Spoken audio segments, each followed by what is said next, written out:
Good morning. I gotta tell you, Marky Goldberg, when I wake up and I do these streams and I can see you wanting to come on, man, that just gives me power. Does it? I gotta tell you something, Mr. Goldberg. Power of I breakfast. gotta tell you something, and I gotta tell you something now. Gotta. Go ahead. Tell me. It's a great honor to have you jumping on, man. Well, I was floundering for about an hour yesterday. Floundering. Where are you?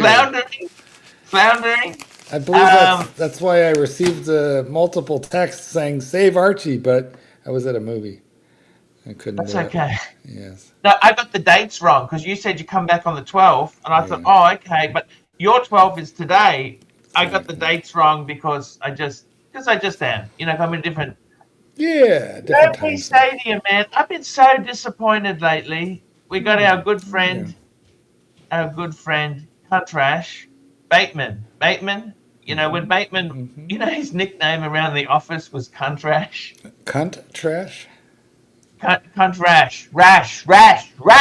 Oh, I think Cuntrash is probably a better AI image. He likes to say, "Oh, Arch, you got some sins in slappers." Yeah, well, you know what, Cuntrash? I'm not jerking off.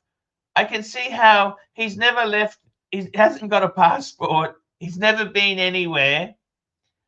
And what's he going to do for sex? Okay, let's be honest there. Okay, at least me, I travel. I'm a traveler. But our good friend Cuntrash, the women in the office, that was the nickname they invented for him, Cuntrash.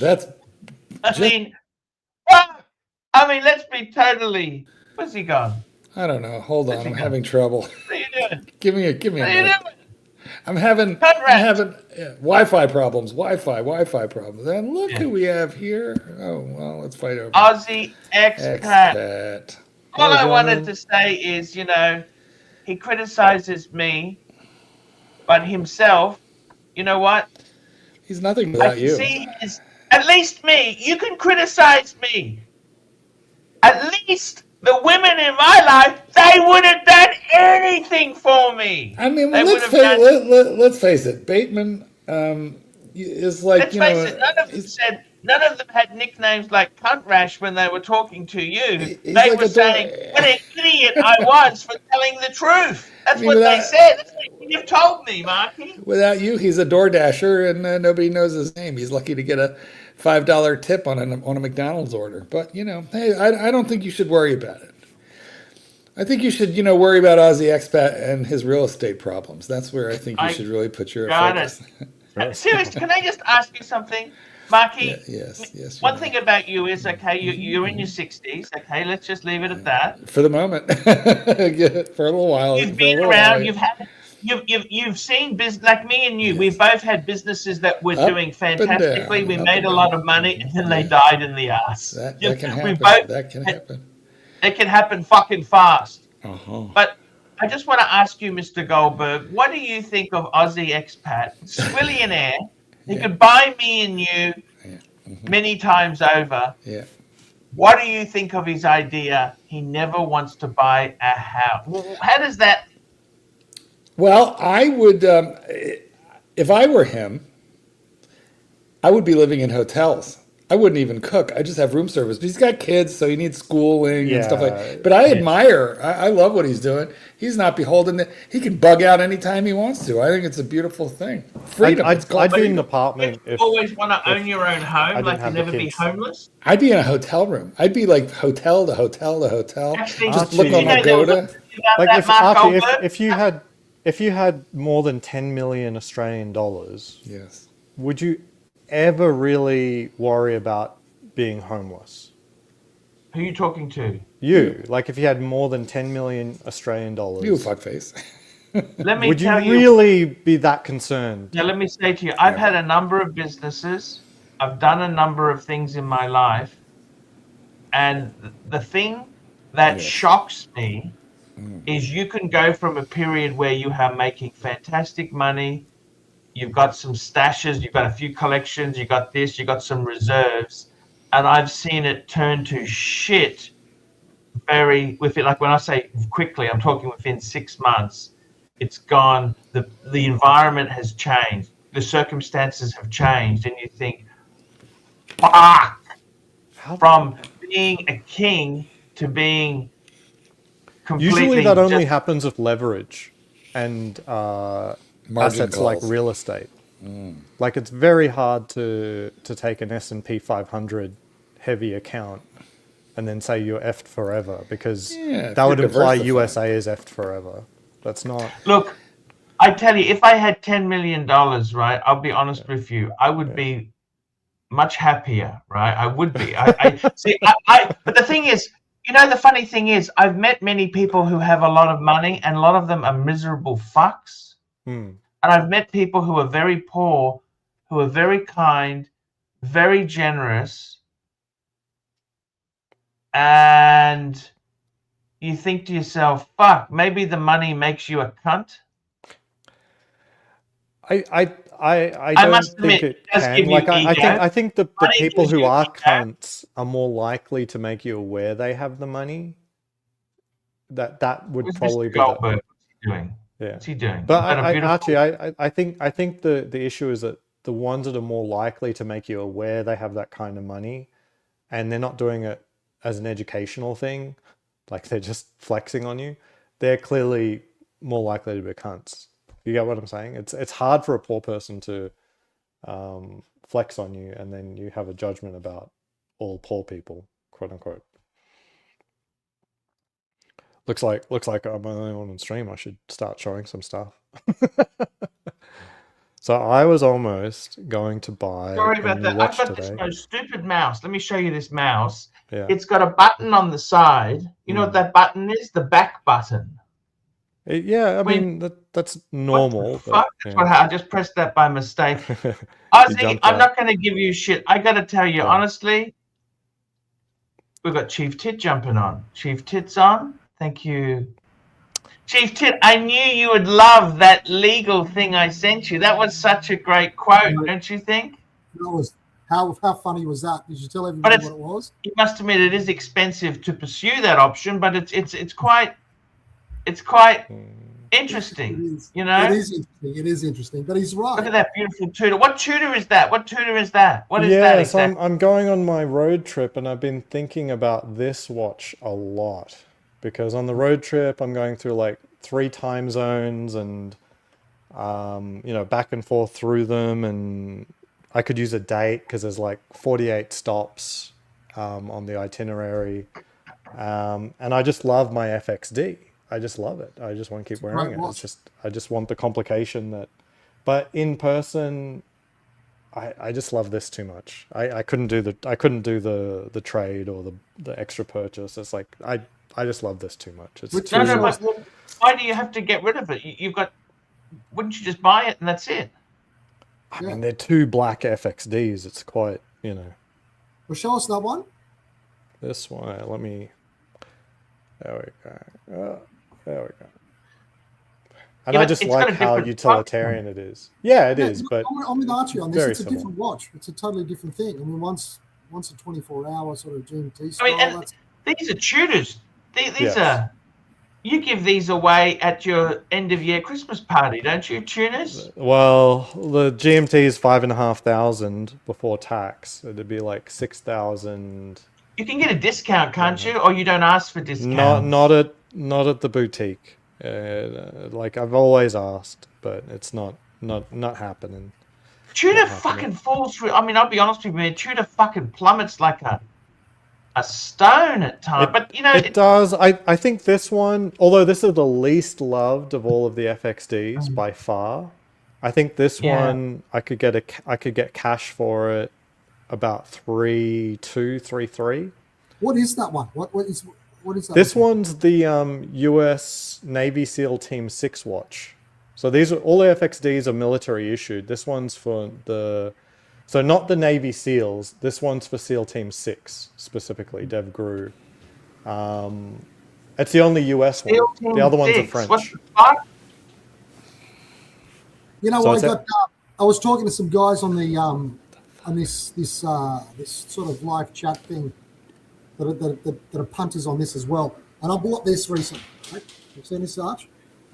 Oh, give us a look. Classic. the same camera I've got. It's a Nikon ZFC. I've got the same one. Hey. You serious? I've got Is the it a yellow Nikon one. or a Nikon? In a range of colours, right? You're joking. Yeah, it comes in. I had to wait for the green one to come in. Well, you got a copycat there for I've got it. the yellow one. Oh, wow. Oh, that's gorgeous. I thought yours was some vintage thing with that wrap, but that's Don't you want them in every color now? Same camera. That's the exact same one.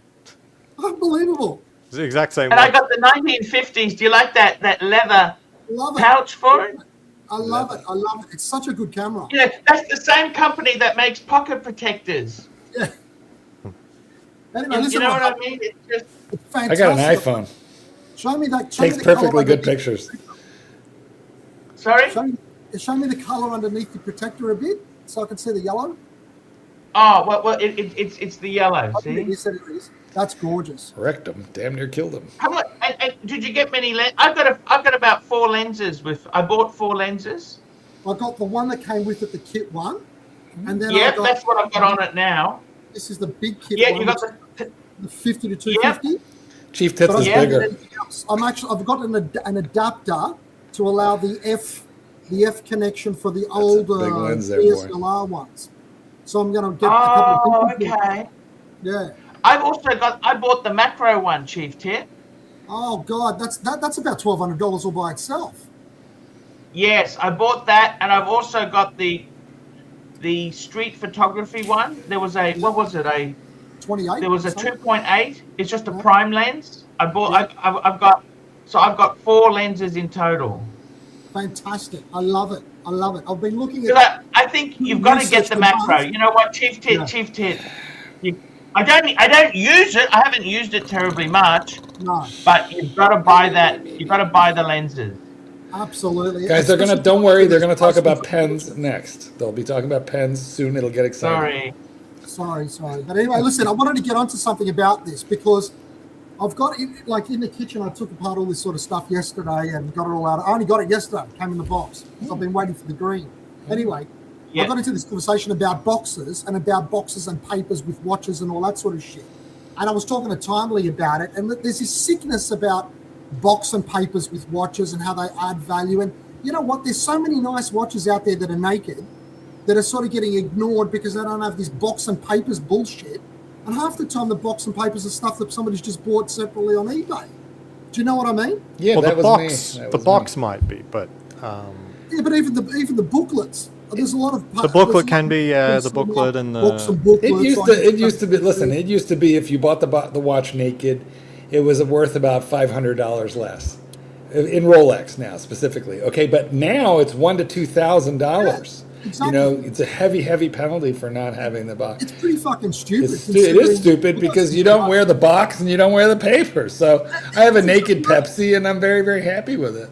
And I think that it's sort of started to creep into other industries a bit because Really? I was starting to look for these lenses like I was talking to Archie about just now on eBay, different Nikon, lenses and all of this sort of thing. And I noticed that some of the people that are selling their lenses are saying, oh, mine's got the box. It's sort of doing a box and papers thing now, but with cameras and lenses. Right. So other industries are getting onto this whole, oh, I've got the original box thing going as well. And it's fucking ridiculous. So just now, I unpacked this thing yesterday. I've got all these fucking boxes in the kitchen, and I'm too scared to throw out the fucking packaging. That sucks. Yeah, that sucks. I wish it didn't matter. I think for watches, modern ones, it's the biggest signal that because it's so common to keep them now. Yeah. Not old Used stuff. to be we threw them out. It's so common to keep them now. Yeah. To me, the chances of it being stolen just rise exponentially. To the extent that everybody keeps the boxes and all of the paper. Now, the box you can buy on eBay, you're right. But the actual warranty card, the stuff that you can't just replicate, I think it wouldn't be a good idea to recommend to anyone to buy a modern Rolex without box and papers. No, I got no problem for it. Just- But you need to get the discount. No, recommend. You can do what you want. You can do what you want. About the new ones, I agree with you because it's at the forefront of people's minds to keep these things when you get them, right? I get that. Yeah. But back in, like from the 90s and maybe early noughties and before, like Yes, 5 different correct. Rolexes and shit, it wasn't a thing. And therefore, Correct. it's like, why are you artificially making it a thing now when before it wasn't? And it's got nothing to do with whether the watch is a good watch or not. I think that Correct. people are putting too much sort of credence into box and papers for older watches. And I think that when somebody's got full box and papers for something that's like 30 years old, it's pretty fucking sus, actually. I agree. Yeah, I agree. It's a good take. Good take. Like if it's vintage, it's vintage. Like the appropriate condition is worn well, and no box, no papers. That's the appropriate condition. Modern box and papers, unfortunately, and so you got to keep those. I love those. That idea that Archie had about a couple of months ago, probably 6 months ago now, that he was thinking about trying to develop a 5-digit Rolex sort of neo vintage mini collection. I love that. That's my favourite era. I know Mark's against me on this, but I love that. Yeah, sort of you know what? ceramic I era. would love to sell everything up, Chief Tit. I would love to sell everything up. Look, can I tell you a fantasy I have? Can I tell you fantasies? Tell me. Ooh, this is getting real. Are you sick? I'd love to sell everything I've got. Yeah. Everything I've got, I want to sell. Okay. And I want to build a little collection. Let me tell you what it would be. Yeah. It'd be 90s to 2000s, that period of time. Yeah. I would get a GMT Master, maybe a 2, but possibly a 1, just a GMT. They got, the difference between the GMT Master and the GMT Master 2. Yeah. I'd get an Explorer 2, a Submariner, and a Speedmeister from that era, 90s to 2000s. You had all those already. I know. I never had a GMT, but 5-digit. GMT would be great for you. 5-digit. Yeah. I would prefer to have tritium dial and hands. $10. Super chat, Terry. Thank you, Terry Boston. First super chat for the evening. Sir Chesterville. Thoughts, please, on Dunkin' Donuts. I know it's not Starbucks coffee. I tell you something. Starbucks I'm the donut expert here. Starbucks is so expensive. So he paid for your thoughts, but I'm the donut expert. So you got to bring this to me after you're done with it. My favorite. I'll tell you, my favorite donut I've ever had is a Tim Hortons maple syrup donut. That's the flavor. Maple flavor is pretty common in the USA. Okay. Yeah. Okay, but Tim Hortons is Canadian. Yeah. And they're a discount. Also, they're a discount coffee shop. Yeah. Tim Hortons. That's the way. I'm gonna take a photo. Take a photo, please. What are you taking a photo? I'm taking a photo of our screen here. I'll send it to you in the. I don't mind a Dunkin' Donuts. So Dunkin' isn't really out here in the West Coast. I'm really Now, I tell you not something. sure. With this camera here, They're all what on I the love East is Coast you've got the and compensator. Midwest. You know that little butt wheel there? I tell you, what mode do you run yours on? See, my mode, I run it in A mode. Aperture mode. You see the aperture propriety? So that means all aperture means hole. So you're running it on the A hole. How about we look at a super chat and we get off of these fucking cameras, because nobody gives a fuck about these fucking cameras except for the two fuckwits on my left. Hey, listen, cameras are cool, man. They're really great. They're awesome. I'm going to tell you, favorite Vintage donuts. Here we flyers go. Want to next get week. favorite donuts? I would say Tim Hortons maple. Marky, give me your favorite donut. Hold on, he's talking about coffee, okay? If you read this, I know it's not Starbucks coffee luxury. So really, it's not about the pastry. It's about the coffee. And Dunkin', like I personally prefer, I don't know, Starbucks, I like Starbucks better. But Dunkin' is an acquired taste and I like it. It's a lighter. Is expensive.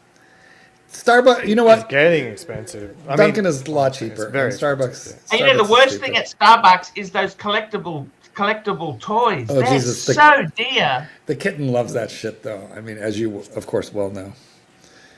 Okay, look, let's take a quick peek at this one. Crypto Walker, $2. Are you going to address the Pocket AP and Swatch watch? Yeah, AP is now made in plastic. Not precious metal, not I mean, steel, if we want to cover plastic. it, I mean, I think they look incredible. unfortunately, and they're going That's to okay. be very, very popular. They look absolutely incredible. I think they're going to be very popular with the ladies. Let's watch Archie play with Hanging his, things off your bags has become very popular. So hanging an AP. Look, anything that gives attention to watches and to watch brands, I think is probably a good thing for the industry generally, don't you think? I was at my AP boutique this morning, and if there are 7 million new AP fans, it's going to be a shit show. They make 40,000 watches a year, 80% of which are Royal Oaks. They sell nothing. Nobody wants anything from them but a Royal Oak. Yeah. And so it doesn't really matter, if they start making plastic watches and they get 7 million people interested. They make 40,000. No. watches. I mean, for me at the moment, I can just text my SA and say, "Hey, when are you free?" And I'll make an appointment. We spend like an hour together. If they have to show 7 million people the door in the kindest way possible, they're going to reduce the time down to 10-minute increments or 5. Say, hi, come on in. What do you want, Royal Oak? Okay, thank you, goodbye. Get out. Can I make one quick suggestion when you go in there? Aussie Expat, just one quick suggestion. Do not grab and scoop up a whole handful of the chocolates and stuff them into your pockets. Just don't do that. You'll have a much nicer experience if you don't eat all the food. So what do you guys think of the theory that if somebody is young and they get one of these AP plastic things like the Speedmaster version, do you think that's like a gateway thing that when that person gets older they'll want to get the real thing? Or is not if it ends up in the bin. Not if it ends up in the bin. I think it is a gate. Look, seriously, you can never deny that fact. It is a gateway into the brand because let's face it, AP is so unobtainable that. But it's not a money thing that makes it unobtainable. It's inventory. Actually, the funny thing is, you can get some 1970s APs for like $1,000 in gold. Did you know that? Yeah, because they're not Royal Oaks. Jay Anthony, hello, Mr. Anthony. It's a USS Michigan. By the way, I've got that same cabinet. We've spoken about that before. It looks fantastic. It's an IKEA steel cabinet, by the way. I love that blue. I had the same. That blue is so cool. These are from Costco. Very sad news. These are from just Costco. Coming out is the BMW Z4 has been stopped. No more BMW Z4s. They're no longer. I think that's just lunacy. I thought that was announced like 2 years ago. I know, but they kept it going longer. Okay. And now they've finally pulled the pin on it. They had a special going away edition. But I would love to buy one, but I mean, I'm in a bad economic cycle. I'm not buying nothing at the moment, especially expensive European cars. Camera lenses. These are also from Costco. Beautiful. All right, fine. Let's take a look. Your plastic tubs are very, very nice. I don't know why you didn't make the labels nicer. Cut the sticky tape. Plastic that's a really shit piece of labeling you've done there, man. And it's it doesn't bother me. That's how I label the dog food in the How's kennel. your OCD dealing with those fucking labels? I don't have OCD. Yeah, it's that simple. I'm pulling your plonker. I think basically, I think what's happening here, Jay Anthony, is that Aussie Expat is mocking Archie for admiring your cabinet because he has his own cabinets and his are bigger and cheaper. Well, his say Nintendo on them, so I'm impressed. He's got his priorities straight. You know who else who has that cabinet? You know who else who has that same cabinet? Queen of England? She's dead. Houdinki's got not this. He's got the thin one because I recognized it in his videos. We know he shops at IKEA. Houdinki shops at IKEA. Can you believe that? Well, do you know what's worse? Look at the delight. Look at the delight that Archie gets in knowing that. He gets a delight out of it. Look at it. They have them in the peninsula in Hong Kong in the gift shops too. Is that right? Yeah, the narrow ones. I saw them in there last year. They had all the narrow ones in the peninsula in Hong Kong. I believe we're talking about Aussie Expats. You know something? The funny thing is there are no other makers to make steel cabinets with the glass. They're incredible. Yeah. What do you? And for the money, they're amazing. Bang per buck. Yeah, most and of you know what? but if I actually had two of them, they were damaged in the burglary. They had paint spilled. And I thought, oh, you know what? I sold them off. I listed them on Gumtree. I got most of my money. I got half my money back. They were damaged. Almost fully painted. 2 cabinets And fully I painted. got new ones. I got a new one. I just wanted one this time. I didn't need two. And They're great. they actually hold value. IKEA furniture actually has value. Can you believe that? Well, Really? this IKEA piece is fine. The rest of it, let's not get crazy here. Just don't scratch the surface because it's all particle board and polyester. I tell you how it happens. I tell you how it happens. This is all metal. These are all metal. Yes, These yeah. are all I tell you how metal. it happens that IKEA has happen? resale value. It's because they're never in stock. Like people actually do follow through on their decision making. They see the thing that they want. They go to the back with their thing, and it's just out of stock. So now they still want it. Ozzy, did you notice Archie's reaction? The look on his face when he knew that Houdinki also had one from IKEA. He's so up himself. Nicky is so up himself. The delight. It's just interesting. They shop at discount furniture stores. You know what I mean? Would you be caught dead there? You know what I mean? IKEA in America isn't actually cheap. Like, So, I mean, I'll be honest with you. That's why you shop at Costco. Ozzy, Chief Tit. That's like having sex with a supermodel, and you find out her lingerie that you've lusted after, and she bought it from Target, or less or something. Yeah. Exactly. You know what I mean? Honestly, IKEA isn't cheap. Not in America, at least not my experience. Like I look at the stuff and there's... You know how these tight-ass rich people just amaze me. You some sometimes good go meatballs. past Costco and you look inside the car park and there's all these really expensive cars because those fucking tight asses have gone all the way out there. Speaking of tight asses. In bulk, so they can put it in the pantry because they don't want to go to the normal Woolworths. Speaking of tight asses, Super Chat about Chief Tits. Super Tight chat, ass. JD Gonzaruni, $8. Chief Tit, explain to Mark how extra wide and fast your Nikon aperture is. Exactly. Speaking of tight asses. Yes. Thanks for that, JD. So, I appreciate I got to it. tell you, Chief Tit, I run it in aperture mode. So aperture mode, what that means is you basically, all you need to set is the f factor, the aperture, the f, that. So it takes care of the ISO, f-stop, and I it think also you're looking. takes care of the shutter speed. Why do I know about Okay. f-stop and you can't even say f-stop? So the F f-stop. factor you can do from here. I just and said. it's You're up saying on the little F thing. LCD, Yes, doesn't and it? it also shows the number there. So Yeah. but I tell you the problem is with that kit lens, Yeah. when I try to do a close-up now, it only goes down to 5.3. If you've got the prime lens, it Archie, goes what down to what 2. ASA are you shooting? Margarita, Archie's got the same. He's got the same camera. What He's got ASA are you it's shooting, fucking Archie? Yellow. So you don't even know what I mean. And he's got his little ASA. Yeah, what ASA are you shooting? Well, that's the ISO. Normally, it's like you'd use an ISO of 100, 200. 1,000 Speaking is, of- 1,000 is better because then, Yeah, it's Margarita you got can a shoot new in one as low well. light conditions. No, but 200 is good because you get more detail. Nikki, Look, Margarita got a new one too. Look. do you shop at IKEA? Oh, well, the Sony's really good. They're good cameras, those. Yeah, it's the EV Mark II. Oh, good God. The SV10 Hey, EV I Mark II. got to ask, Jay Anthony, the MX-5, how did that compare? Your wife's got the your partner's got the MX-5 there. Yep.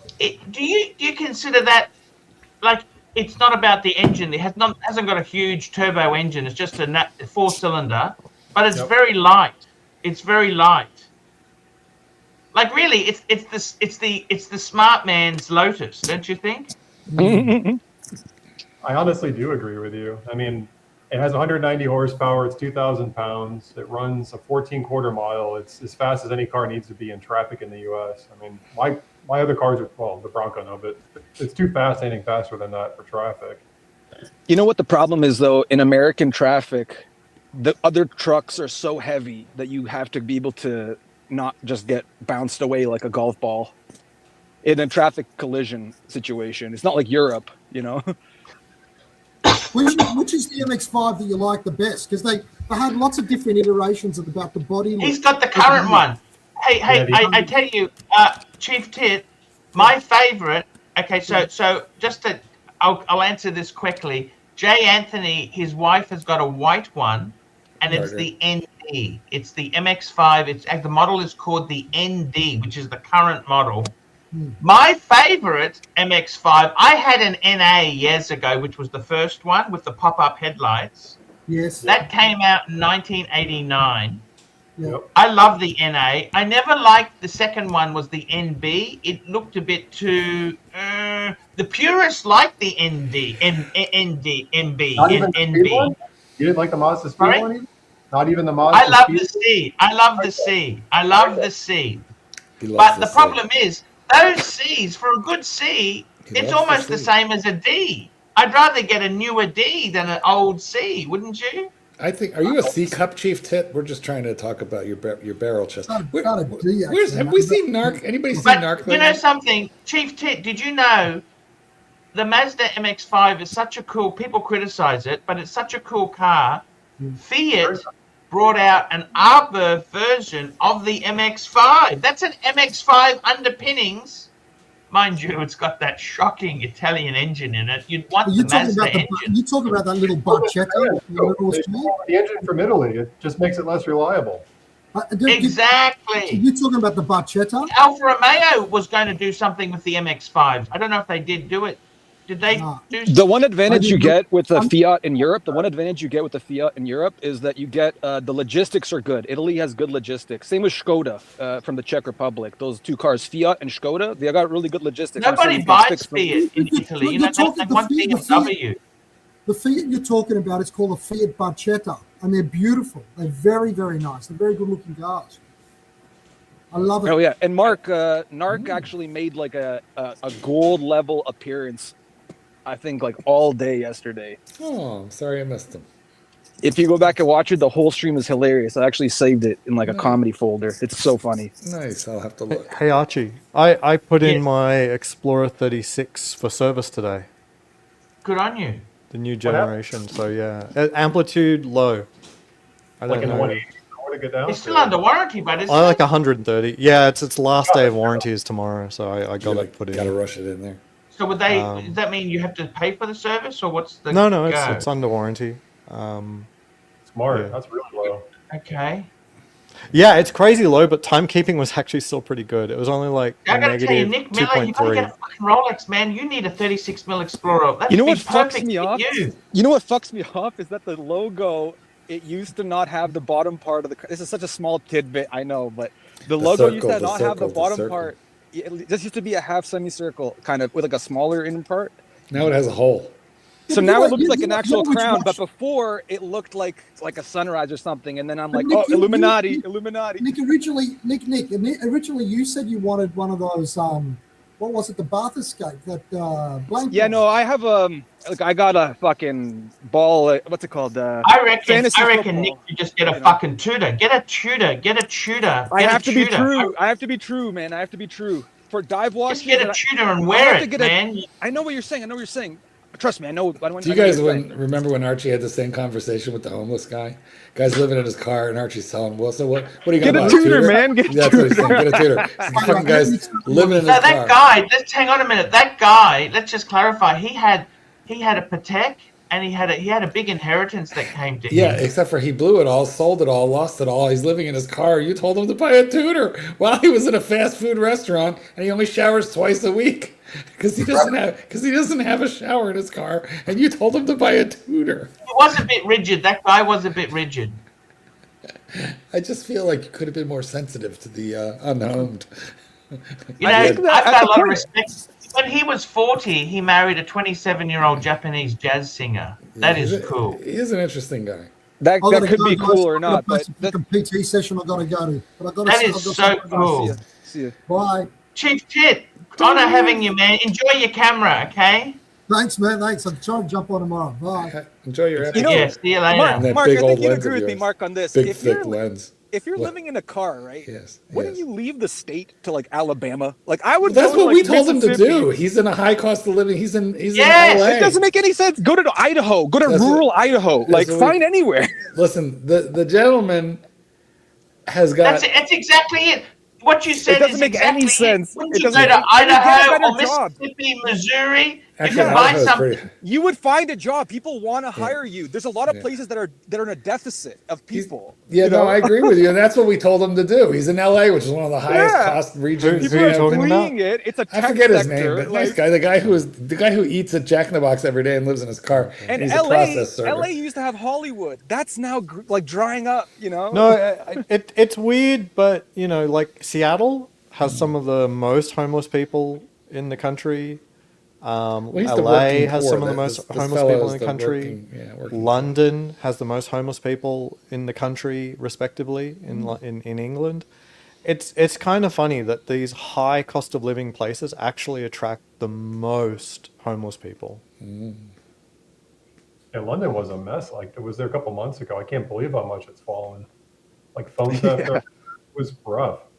I've been watching. I was in England the year before, but I didn't go into London. I was in Oxford for the week. I've been following the situation extremely closely. I routinely watch this guy called Alexander Mercouris who lives in London, and he's a top analyst. They call him the Oracle of London. He's the most crazy policy analyst of diplomacy and stuff. Alexander I've been watching this Mercouris. butcher from Scotland. Listen. This guy's saying like the situation is deteriorating so precipitously, and then there's other people like I think David Betts. He's a professor at London School of Economics or King's College London, one of the two, and he's a war studies professor, and he's been going on the podcast circuit, and it's all about how civil war is now inevitable. Like it is such a bad situation. There's been murders tit for tat. Like there's so much stuff's going on that they don't talk about. Like it's really, really, really bad. Archie, are you following the Simon Crane podcast from the UK?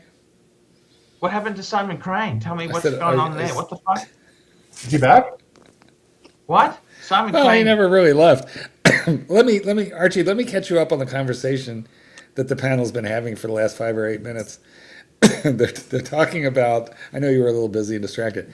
They're talking about podcasts that relate to London and England and the political situation and homeless situation, financial situation there in The London. society situation. Which is bad, which is bad. It's not good. But this is why people like Simon Crane started holding the political beliefs that they did.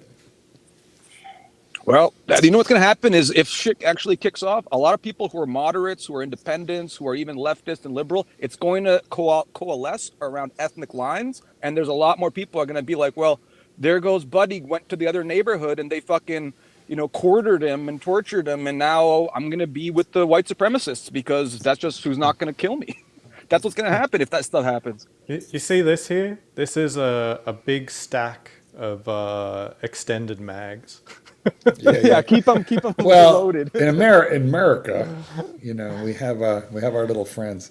Yeah, no, in America it's a different situation because it's such a big continent, so much economy, right? So you can just move to a red state, abandon the blue states, and you're good. Like, it's not that hard. They can fall apart. In Britain, you're in the epicenter of the falling apart. And it's like, okay, fine, you can leave it, but you're leaving your native fatherland. It's not the same as America where you're a settler. You can just move. It's like the spirit of the West, like Aussie, for example. If you go out farther west, that's where the economic dynamism is. People don't mind moving. Whereas if you're a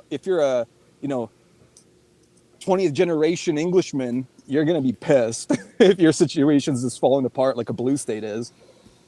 Look, I got to say this to you. Seriously, the whole thing is you've got to realize this, okay? The world is in a lot of... Here we go. One up watches $10. Arch, when you're getting your APX watch, I got to be honest with you. I don't even want one. Do you? Hey, let me ask you, Mrs. Jay Expat Anthony. want one. Do Sorry, you even want one? Mrs. Want one? ArchieLuxury. When they put it I on think a it's great for the ladies. I think plastic watches are stupid unless they're G-Shocks. Yeah, I hate Swatch so much. I just hate them so much. They're responsible for the quartz crisis. They've majorly upscaled this in terms of so $420 is a bit pricey, but it actually uses sapphire on front and back. Those Speedmasters were terrible. Like those things had the softest plastic that would already be scratched in the box. Whatever it's called. Yeah. Well, I mean, the crystal was plastic and it would just be scratched. But the AP one is sapphire on both sides. The only place I want any plastic swatch is in my Happy Meal at McDonald's. Yeah, it would Yeah, have to be this- opposite. The ladies are going to go crazy. This is for handbags. It's going to go alongside their Labubu. But the I know what's in it That's for true, Swatch. I but the do not know plastic what's is- in it for AP. It's all Yeah, the like you material with the watches. Like, can't get plastic. You got to get composite, carbon something like that. Well, they call it bio ceramic, but it's plastic. They have a It's fancy an name. oily plastic. Bioceramic It's like plastic. oily plastic. You know, they have a fancy name for plastic. Bio, that's funny, actually. Recycled garbage. It's literally much. that. It's like bio. Yeah. Yeah, I don't get it. I mean, I don't hate it. I don't love it. I don't like it. I have almost no opinion about it. It's just, it's just a toy. It does amaze me that there's so much fuss. The about dial such is things. nice. Didn't Well, it should be nice. Is designed by Gerald Genta. No, the dial, but I mean, they actually, like up close, it actually looks nice with applied indices as well, or at least molded indices. What would you it's do? a There's some copy lovely of the design. G-Shocks out there too. So was Like that the Jay Blanc Anthony? pen one looked good too, right? It's like a copy of the design.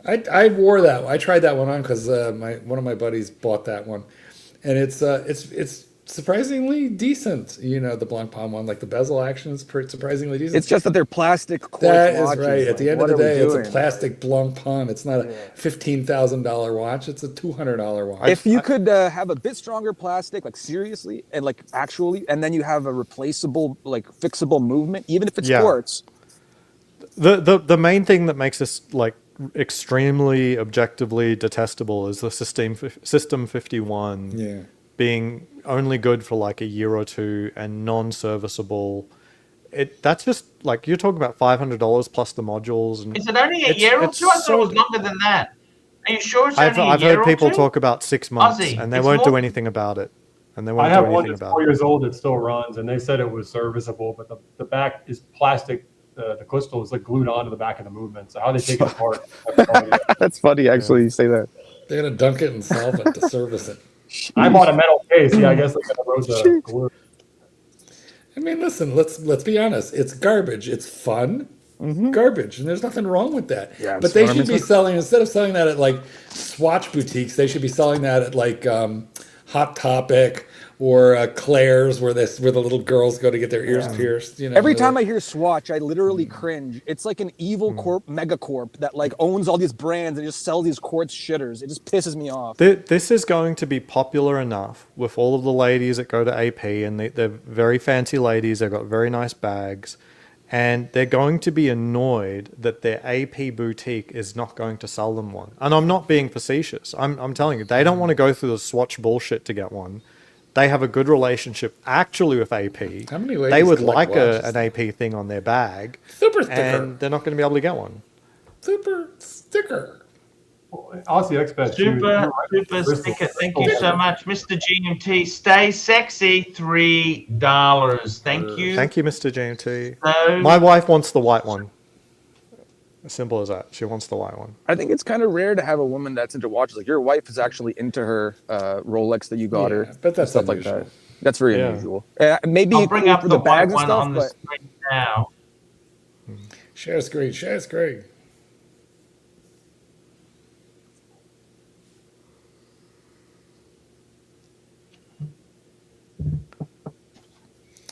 it's cool that she wants that though, Ozzy. Like your wife actually wants that. That's respectable. Like Yeah, she wants 'cause the white one. As long the as she colors wants and- any yeah. watches, that means she has the bug. Just Oh, get her it, that's and a- the next watch, the next Yeah. watch. That's She big. wanted the land Yeah, dweller it's bait. bad. Like That's she JD she made the producing case to the AD. She's like, you give me this. I play piano. This is for me. Nice. She worked that one. I told her she had a chance. Like if she asks for it, she might actually get it. And yeah, sure enough. she did. I don't even know that they're going to have them at the AP boutique. I think they're. No, they won't. They won't. But that's what I'm saying. Like, there's going to be ladies who are Ladies. fully versed in the AP landscape, have 6 APs, all open All work, 12 of them. There are very few. and no, I don't think you realize. If you just go through YouTube and look at most AP YouTubers, most of them are women. like the ones that actually have multiple APs. I'm It's just usually saying, you women. know, in the scheme, if you take the percentage of women who are into watches and then you take the percentage of those women that are into AP, you're down to, you could fit them all on a city bus. You could, but the thing is, because there's so few, that they're the biggest AP collectors because they can actually get them. Yeah. Do you get what I'm saying? Yeah, Like, and they're not asking for Speaking of Royal Oaks collectors, because they're too big. Jay Anthony, did you see Hoovy? You know Hoovy's garage. Hoovy's a bit of a buffoon. He bought he that is. Mercedes Gullwing, and now he spent a lot of money. He had it done by the Mercedes Center, and now the engine's fucked it up. I did see that. Yeah, That's he the took it on a problem. That car is a 1950s supercar. You can't use it as a daily. You know what I mean? That's what you've got to expect with that sort of car. Well, it's the second time he broke it too. Remember, he put it in his living room and dinged the whole side of it up too. Yes, and he but also that's left the handbrake how his on. channel works, though. I mean, disasters are like everyone loves. I don't think he did it intentionally, but fiasco. believe you me, you wouldn't do that intentionally on a Gullwing. Believe you me. I think you're far more financially responsible than he is. So let's put that out there. I think he's a little crazy. He's got a lot more money YouTube channel than me. does well. I mean, A lot more debt. I don't know. Look. Yeah. I don't know. It's I've got to tell you seriously, that's the problem with that sort of car he bought. Is a beautiful. I thought he bought a nice that's a beautiful car. That's a dream, but that 1950s is a horrible. It's so old, isn't it? Really, that's you know, like the technology is very. It's still got drum brakes. They didn't have disc brakes in the Gullwing. I don't think. I think they're drum brakes, and it's I was in the Shelby Museum. Okay. Yeah, Shelby. I was in the Shelby Museum, and I was seeing all those cool vintage Ford GT40s and everything. And so there's a lot of people out there who have, you know, vintage muscle cars.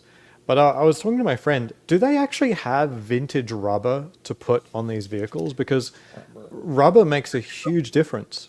Yeah, they make new tires that are old school bias ply. Wow. Okay. Hey, and Jay they Anthony, suck. The old tires were cross-ply, were. weren't they? They were cross-ply. You don't want to drive them in the rain, and you don't want to stop in them. They're good for like Sunday cruising if you're like. Okay, so they replicate the feel of that's cool. That's really, really cool. Jay Anthony, I got a question for you. You know the Shelby vintage ones that are updated, like they're a new car, but they're like the 67 or whatever, 68? Yeah. The Mustang. Are those, are those good? Or are they like bad for traffic accidents because they're the old design and like I don't know what else could be wrong with it, but because that's like crazy. There's $300,000, but that's like the peak. If they're brand new car and they're that, you know. So you got two problems. So to your point, they're not safe by modern standards because there's no crumple zones. Exactly. But, I mean, I don't care about that per se. The problem with those cars are they're all basically hand built by some shop and they're not the same shop. So you're buying the work of the person that modified the original car, which could be great or it could be terrible. Because they're basically hacking them up, putting in an engine that was never in it, potentially fixing the chassis, the suspension. If they did a hack job, it could be a really expensive piece of junk. Mm-hmm. They're beautiful. Like the car from Gone in 60 Seconds, the 2001 remake, Eleanor, I'd love one of those. But, I saw one of those in Vegas. I don't know enough to say like how authentic it was. Ford did, Jay Anthony? Like Ford has the current Mustang. They did the reissue. You don't like that?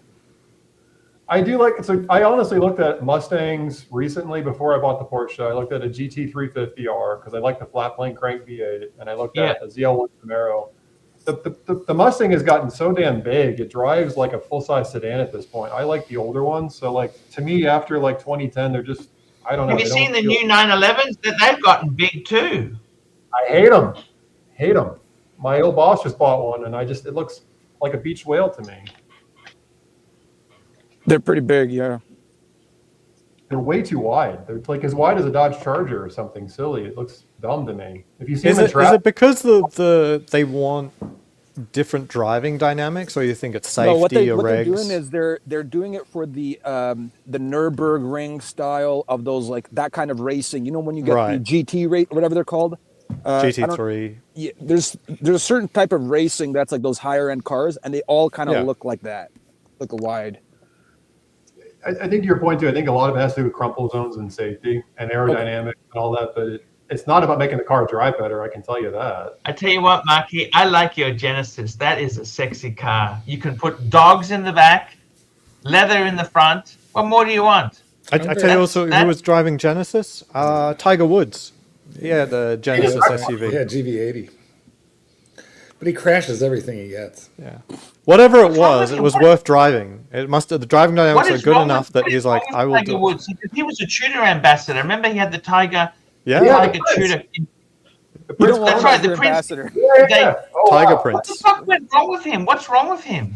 Well, you remember he was pushing the Buick Rendezvous back then. Like he had the most random sponsorships. Yeah. Well, he's Rolex now. Rolex and Monster Energy. Yeah, he's wrecked the GV or a Genesis. He's wrecked an Escalade, and there's another one that I'm forgetting. Maybe this is the third time he's wrecked a car. This one was a GV80, I think. I have the GV70, which is a little smaller, but they're quite safe, which is why he was okay. How do you like it compared to your that you replaced? Compared to what? The Lincoln you replaced before, right? Well, I like it a lot better than the Lincoln. It's a lot tighter. Really? Yeah, I do. That's but remember, pretty good price. It has much more technology. What we really ought to be comparing it to is the Porsches that I had, because I had a Porsche Cayenne, and the Cayenne. I do want to ask you a question with your Porsches, Mark. You know, when you buy a Porsche, the question is: are you a prick before you bought the Porsche, or you're a prick after the Porsche? I will say, after you sell your Porsche, do you return to normal?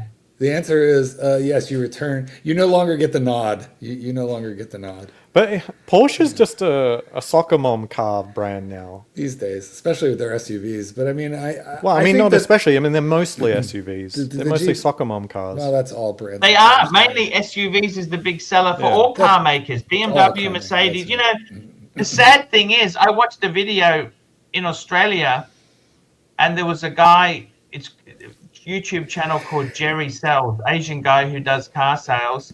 He was selling a 2022 Mercedes E-Class, and he said they're not popular in Australia. An E-Class Mercedes sedan is not popular. I mean, seriously, the SUVs, that's what Mercedes sells. Same as BMW. Their top-selling car is the X3. That's the SUV BMW, not the 3 Series or the 5. 5 Series is unsellable in Australia. Nobody wants it. It's ugly. Not that it's a bad car. That's just what the market is like. They buy X5s. And the terrible thing is, for me, car enthusiasts, I feel really sad because I remember in the 90s, BMW didn't sell SUVs. Mercedes didn't have an SUV. The Mercedes had a partnership with SsangYong Musso. You know SsangYong? They had a partnership with SsangYong before the Mercedes came out, the ML came out. The first MLs that came out were atrocious. Yeah, they used to call them Alabama trash cans. And then they've gotten better. Look, I think if you bought a modern ML or a modern X5, you'd get 100,000 miles if you looked after it. I think you should get that out of it. As long as you pay for your heated seat rental. That's why I will never buy a BMW, because I'm not buying any car which locks out features that I own. So hold on, let me talk about. We know what the 2027 U.S. law is about having the car monitor you for inebriation. Do you know about this? Oh wow. Well, also the kill switch as well. Kill switch is coming. That's what I'm talking about. Yeah, okay. The car has to monitor you by law and decide whether or not you're safe to drive.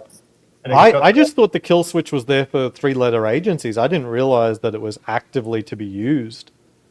But I've told my friends, like, if you want a car that doesn't have a kill switch, you need to buy this year.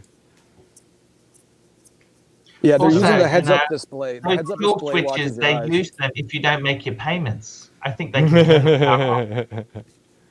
Because they know where it is. Terry wanted to make an announcement, so here it is. That's Terry's I announcement. don't bottom. There we go. Terry, we'll give him some support. He's been a great supporter of the show.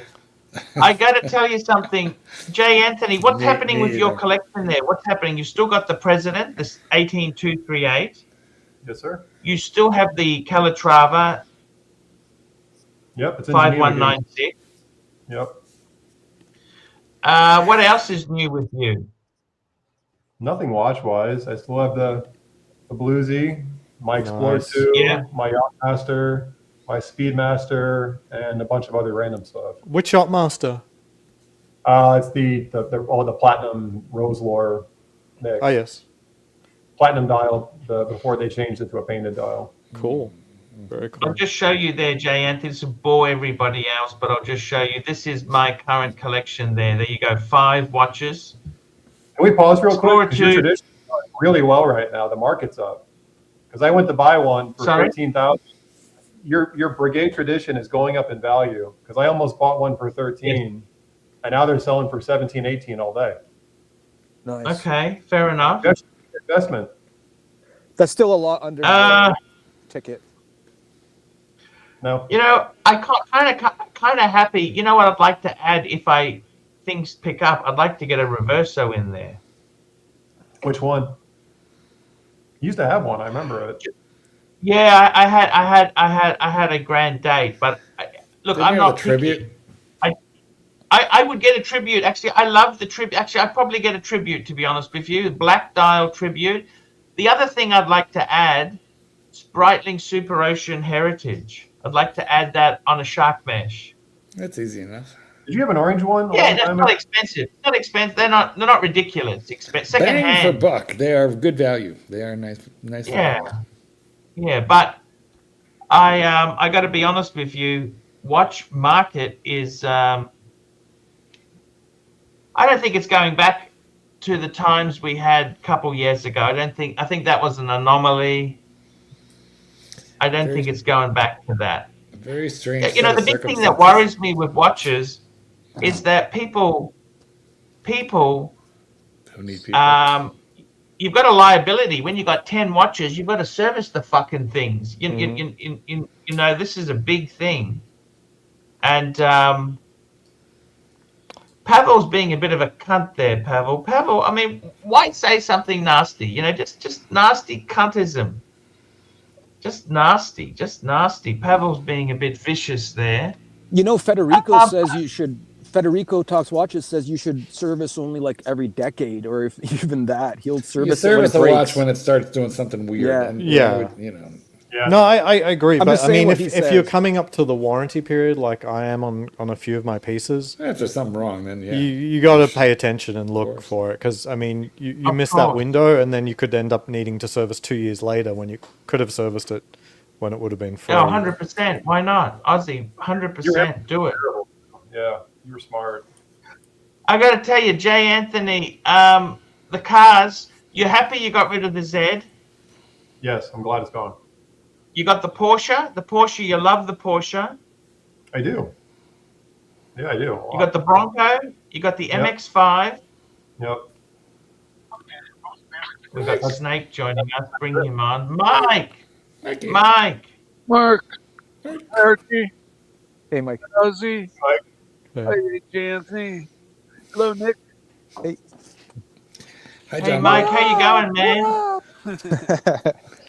You know, Arch, Good night, Grandma. I was thinking today, I was rushing a little bit to get to school pickup, and I saw the BMW X3 in front of me, or it might have been X5, and they were backing up a little wonkily, and I had the thought in my head, if they scratched my car, like the bumper, I wouldn't give a shit. You were going to pull them right I'll out. tell them, no, just keep driving, it's fine. Isn't that a real luxury? Isn't that actually a luxury? I don't have to give a shit. Real luxury is driving a beater that you don't care. A Toyota minivan, a Sienna. It's a beater. It's 6 years old. He loves You it. know, I tell you 8 years something, old. Aussie expat. You know, I used to do the school pickup Yeah. myself, and I must tell you something. You know, one of the big things that I miss in my life, that is partly why I've got some mental health issues, I don't have that structure of taking the kids to school every day and picking them up. Empty nest syndrome. And That's what you have. it's fucking crazy. Like, my youngest is 19. He's got a plumbing apprenticeship, and his brother, who's a year above him, he's studying at university mathematics. I fucking miss taking them, that routine. I used to take them in the morning, pick them up in the afternoon. That it was a great, even though they never really said a lot to you, you at least, have a good day. You at least had that contact, right? You know, Americans really cherish that for some reason. The pick up and drop off. Like, there's a lot of extremely wealthy Americans who do that. who will outsource a lot of things, but they'll Just move so heaven they and can do earth to do the pick up and drop off. So Kobe Bryant, for example, did that. Say hello. How you going? How was school today? Oh, okay. But Yeah. it's. I think it's not so much quality time. It's quite. You want some good. You want time. You want time. Yeah. Like, I learned that part of Kobe Bryant's contract was that he got helicopter flights paid for. How'd that work out? From practice. Yeah, I know. I mean, that's how it became a thing, is because he wanted to be there at pickup every day. So he would get from Calabasas to, Orange County. He'd have a helicopter flight every single day just so he could do that. And I spend a lot of time with my kids. I don't find it especially interesting to do in a way you're giving your kids to the government, right? So you're not homeschooling them. So instead of, you have this feeling like you have to get more time in, why don't you just homeschool your kids a bit? Like, if you're that interested in their education, where you're like showing up at your school. I think it's good for the kids to mix with other kids. Absolutely, 100%. But the education system's fucked. Like, if this was 40 years ago, I'd be okay with it. But my kids aren't going to no public school in the West. I'll tell you that. Right. But Jay Anthony, am I misquoting? Am I misunderstanding it? Because I see it. I see anecdotes of like Americans spending, like I heard about someone who had cancer, and like they didn't know if they were terminal, but they quit work and they started taking their kids to and from school. And I'm like, I would want more than just taking my kids to and from school if I was dying of cancer. You don't understand. It's a simple thing. At the end of the day, Aussie expat, I think at the end of the day, it's those simple routine things. And structure, like you said. I tell you this now that in my life, let me say this to you. In my life, that's gone. I actually jokingly said to both kids, can I take you back to school every day just to have the routine back? I tell you honestly, it is actually something you miss when you don't do it anymore. I have a dog who comes here every couple of months, and that dog has a driver. So the chauffeur brings the dog in an Escalade. Every couple of months, he spends a week or two with me. So the driver and the Escalade come. That's what I'd use a driver for too, honestly. Right. That sounds normal. You could Uber them. Aussie, what do you think is most different about the U.S. versus Australia? Like, what were the cultural shocks you experienced here? No meat pies. I don't 100% know if it's truly Australian, but I worked in Europe. I never really worked in Australia. Oh, I did for like a year and a half. There's lunatics with guns everywhere, Jay Anthony. Lunatics with guns. Americans are very into celebrating their achievements, and Australians are very much the opposite, I feel. I mean, Archie, you can comment, Mark, Jay Anthony, and those two things can be really bad for an Australian working in America, because you just look like someone who's not performing very well, but you're quietly performing. Australians love being the quiet achiever.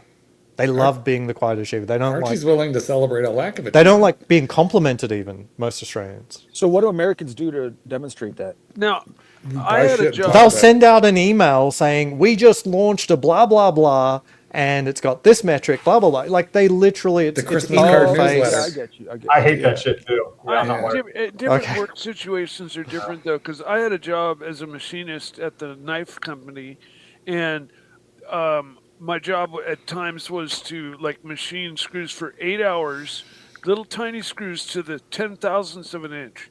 Okay. And I had to, adjust and make adjustments for the machine, the big milling machine heating up and making adjustments and all of that. And at the end of the day or halfway through the day, I would count and measure, and I'd be like, fuck yeah, I'd be stoked, like, yeah, I nailed it. And I had more contempt from everybody I worked with. Only the Australians.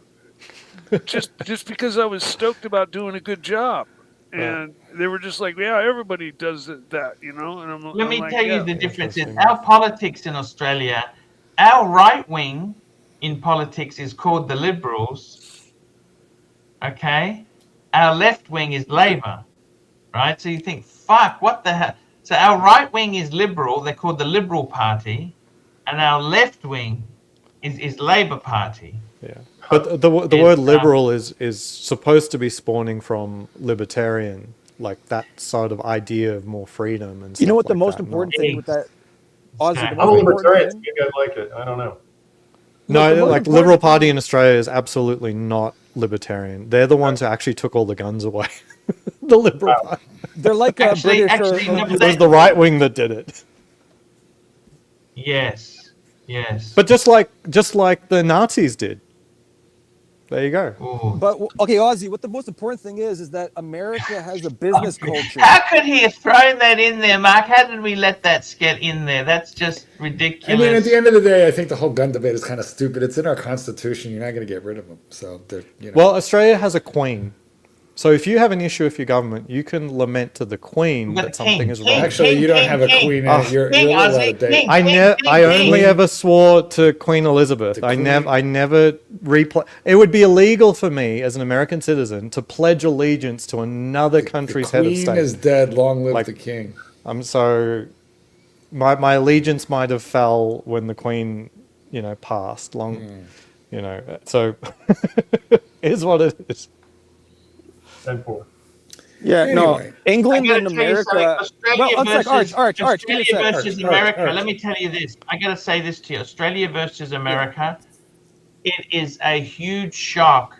Tipping is a huge disaster, particularly in New York. It's so expensive, and they want tips on top.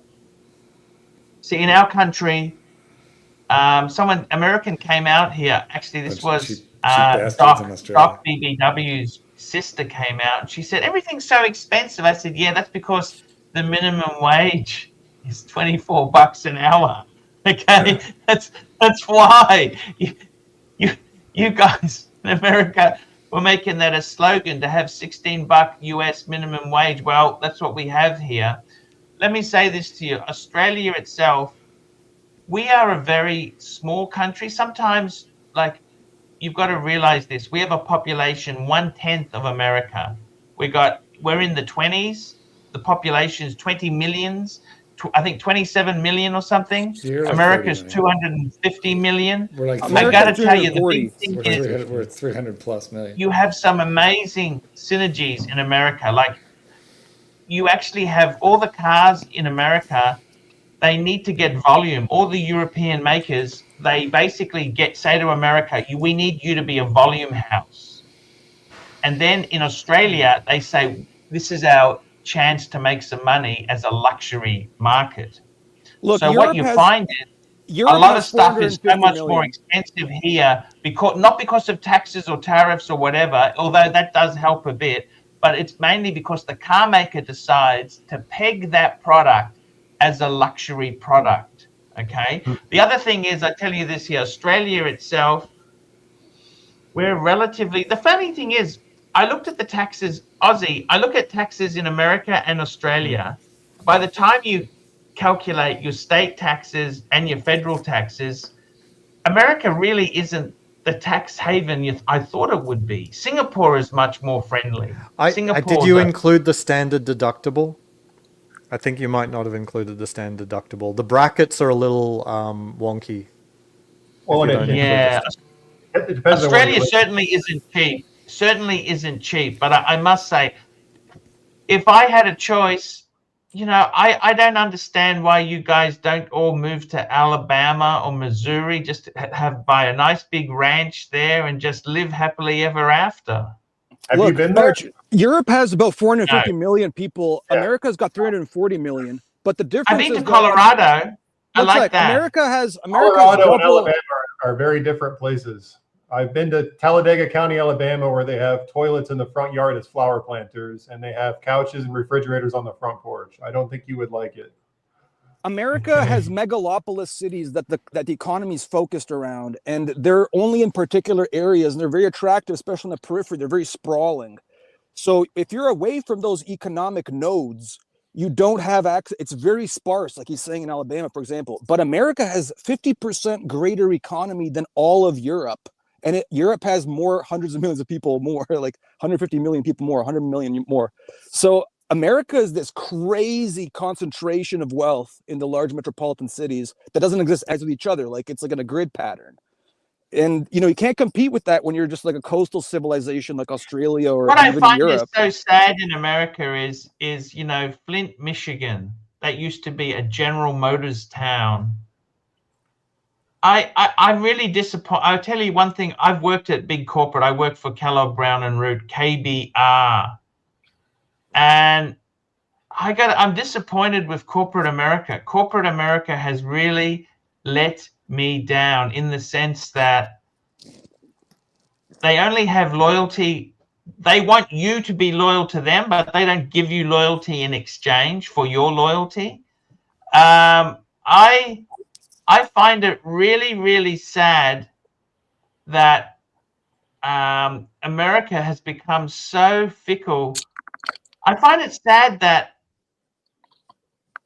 a lot of the entry jobs that made America so great, so much manufacturing is gone, Ski. It's gone. I think that's sad. I find that really sad.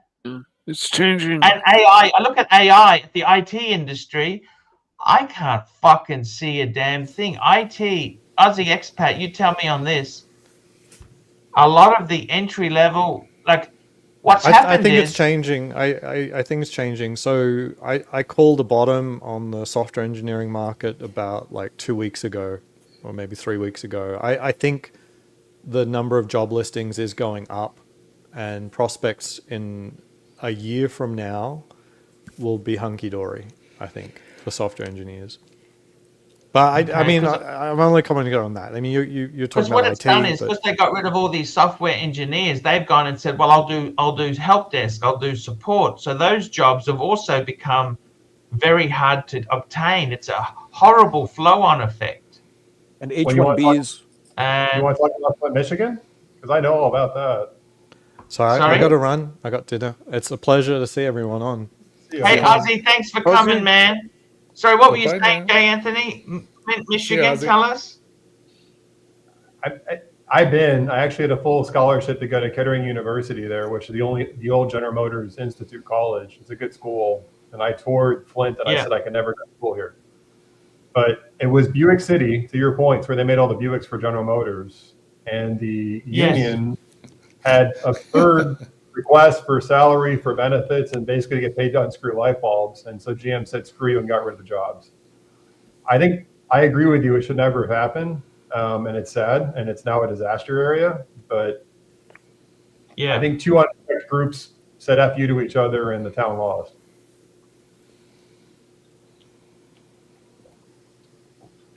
I kind of find it sad, but because, you know, hey, Mikey, I got to tell you, one thing I'm finding in China is, let me say this to you. One thing in China is everyone looks at China. They don't feel sorry for Chinese or Chinese people or Chinese economy. But let me say this to you. The economy in China is very tough. It's tough, okay? China is a hugely incredible country. But one thing that it is tough, if you're over 35, it's almost impossible to get a professional career going. Like there's a lot of ageism and it's such a low level. And honestly, China is built on exporting stuff, and it's really sad. You use a DoorDash or delivery service. These are often university graduates who can't get any other work at the moment. Like there's a huge influx of really talented young people who are going to waste. You see what I mean? It's fucking terrible to see that also, talent wasted. Their real estate industry is collapsed or collapsing. Their building industry isn't so good. High unemployment. Yeah, it's terrible. It's a disaster. Unemployment's never a good thing. I think, you know, like even in Australia, that the true unemployment rate is much worse than the figures they officially report. The true unemployment rate, I think, is over 10%. It has to be. Wow. Like they quote low. No, this is in Australia. They bullshit. The figures are so fudged, it's not funny. You know, it's over 35 in China are all like Archie. Thank you, CB. Look at that, CB. Unions are the kiss of death for companies. Well, if they're greedy, they can be, CB. But don't also forget the reasons unions came out was because in England, the companies were such cunts. Here too. That's why unions. Shirtwaist, fire. There was a lot of worker abuse, unsafe conditions, fires, all kinds of crazy shit, which is why unionism came around. But I think the unions are slowly drying up in this country. Yeah, it's kind of, it's 50-50 now. Like, it depends on the job you're in, but if you're in a union job and you're there long enough to become a journeyman, like you have like tenure, you're set. Yeah. Look at this. You have a life. Marcus Mandel. Same is happening everywhere. Tough time, including this stream. I've had 5 super chats today. Look at that. That just shows you. It's tough times, guys. It's very tough. Unions had a big history in America. Show. What do you think? It was a good show or a crappy show? It was a great show. It's been a good show, good panel. I think you're going to have to stop it in about another 15 minutes unless things perk up. Yeah. Anyway, unions used to have an ideology called anarcho-syndicalism. They had a whole movement called the Wobblies, the Workers of the World. So that became an ideology of anarchism. And then later, after the 50s, the mafia took them over and they became political machines. So unions have a long fucked up history. That's in America. That's not necessarily That's what everywhere. I mean. Like I said, in America. But in Australia, it's the same thing. Mafia took over management of their pension funds because it was easy. Look at this. We've got a super chat from CB, $5. Thank you, CB. Saving, lifesaver. $5. Unions 30 years ago had a place. Today they are just killing companies. Yeah. So actually it's going to happen because Ozzy brought up Seattle is struggling. I go to Seattle a lot. I don't know if you follow the news there. The mayor basically said to Starbucks, we're going to boycott your coffee because they were busting up unions and closing stores. Yes, that's correct. Starbucks is very anti-union. So the mayor basically told the entire city to boycott Starbucks. So Starbucks now is moving their headquarters to Nashville, Tennessee to get away from the mayor. And the current minimum wage in Seattle now is $25 an hour. Well, that cost them a little bit of corporate taxation. Yeah. A lot of companies are leaving West Coast. I mean, I'm a liberal person, but at the end of the day, it is you need business for jobs in your city, so don't run them out. That's stupid. They're leaving Massachusetts and New York as well. And also Illinois. because the taxation is so sad to see all these American companies outsourcing for points of profit margin. They're shutting down like companies that like basically ran a town, and financially supported a town all completely. And then because they can make 0.1% more profit by outsourcing to China or to India, I think it's a bit more than 0.1% there, Marky. Let me tell you a statistic. I want to share a statistic with you. CB, I tell my employees that I am the best union guy they will ever have. Let me tell you a story. Can I tell you a Chinese story? Can I tell you a story? I don't know if you guys have noticed this, but story time. In the bus, the heavy vehicle industry, buses, there's a Chinese brand called Yongtong, Y-U-T-O-N-G, Yotong. Y-U-T-O-N-G. Yeah, we got and in Australia, we have, but they used to manufacture buses here. There's a company called Dennings who did custom coaches, and they made. Anyhow, after 10 years, they celebrated they'd made their 2000th coach. Okay. Now, this is just to give you an idea of scale. Yutong, who was absolutely nothing 30 years ago, now they make 450 coaches a day. You know what one blows me away is BYD. I remember looking at BYDs 20 years ago, and the bottom of the door was sheet metal because they couldn't afford to put paneling all the way down the door sill. 100%. I've actually got a photo to share. I want to show you a photo. Just give me 1 minute. New York State taxes service. Illinois taxes hard goods, but like you have to pay tax to your, you bring in a plumber and it's all service. There's no parts. You pay tax on that service in New York State. Oh, really? Yeah. I don't think you pay taxes on service in California. And you don't pay taxes on service in most places. And hot food too. You don't pay taxes on. Like if you go to the deli and you order hot food, like out of their hot chicken wings, not taxed. If you order them in the refrigerated section as an item, already labeled and you pay taxes on that. But we're so overly taxed, it's insane. Especially here in California. I mean, I just paid $6.39 a gallon for regular. Jeez, wow. And it's supposed to be going up again. Here it's like $4.50, $60, $70. Here it's like $3.80. It's under $5. Yeah, no, I'm $3? For regular, it's $3.80. Wow, Premium. that's pretty good. $6.39, $6.39 was for regular. Oof. Well, California, I think, has their own special blend too. That's only for California. So we have that in Chicago. We also have that because of the. I'm under constant pressure to move to Chicago, and I've been saying hell no because I don't want your taxes either. Gas prices are high here, and property taxes are high here. Yep, and you have state income tax too. We do. Yep. How high are the property taxes? Around depends on where you are exactly, but about 2%, which is a lot. Texas will get you for like 2.4, and then but it's because you don't have the income tax. And then Tennessee, you don't get income tax. I want to show you a 20-year-old Chinese car. You want to see this? I got this for Jay Anthony. I want to show you a 20-year-old Chinese car. Is it okay? Please. Yes, show me. Just give me a minute. I'm just sorry. Give me a minute. Just I don't know why my software doesn't like this. I remember the first time I saw one 20 some odd years ago, they were absolute dog shit, and now they look nice. Here we go. This is a 20-year-old. Is it going to be like a cart with a burro?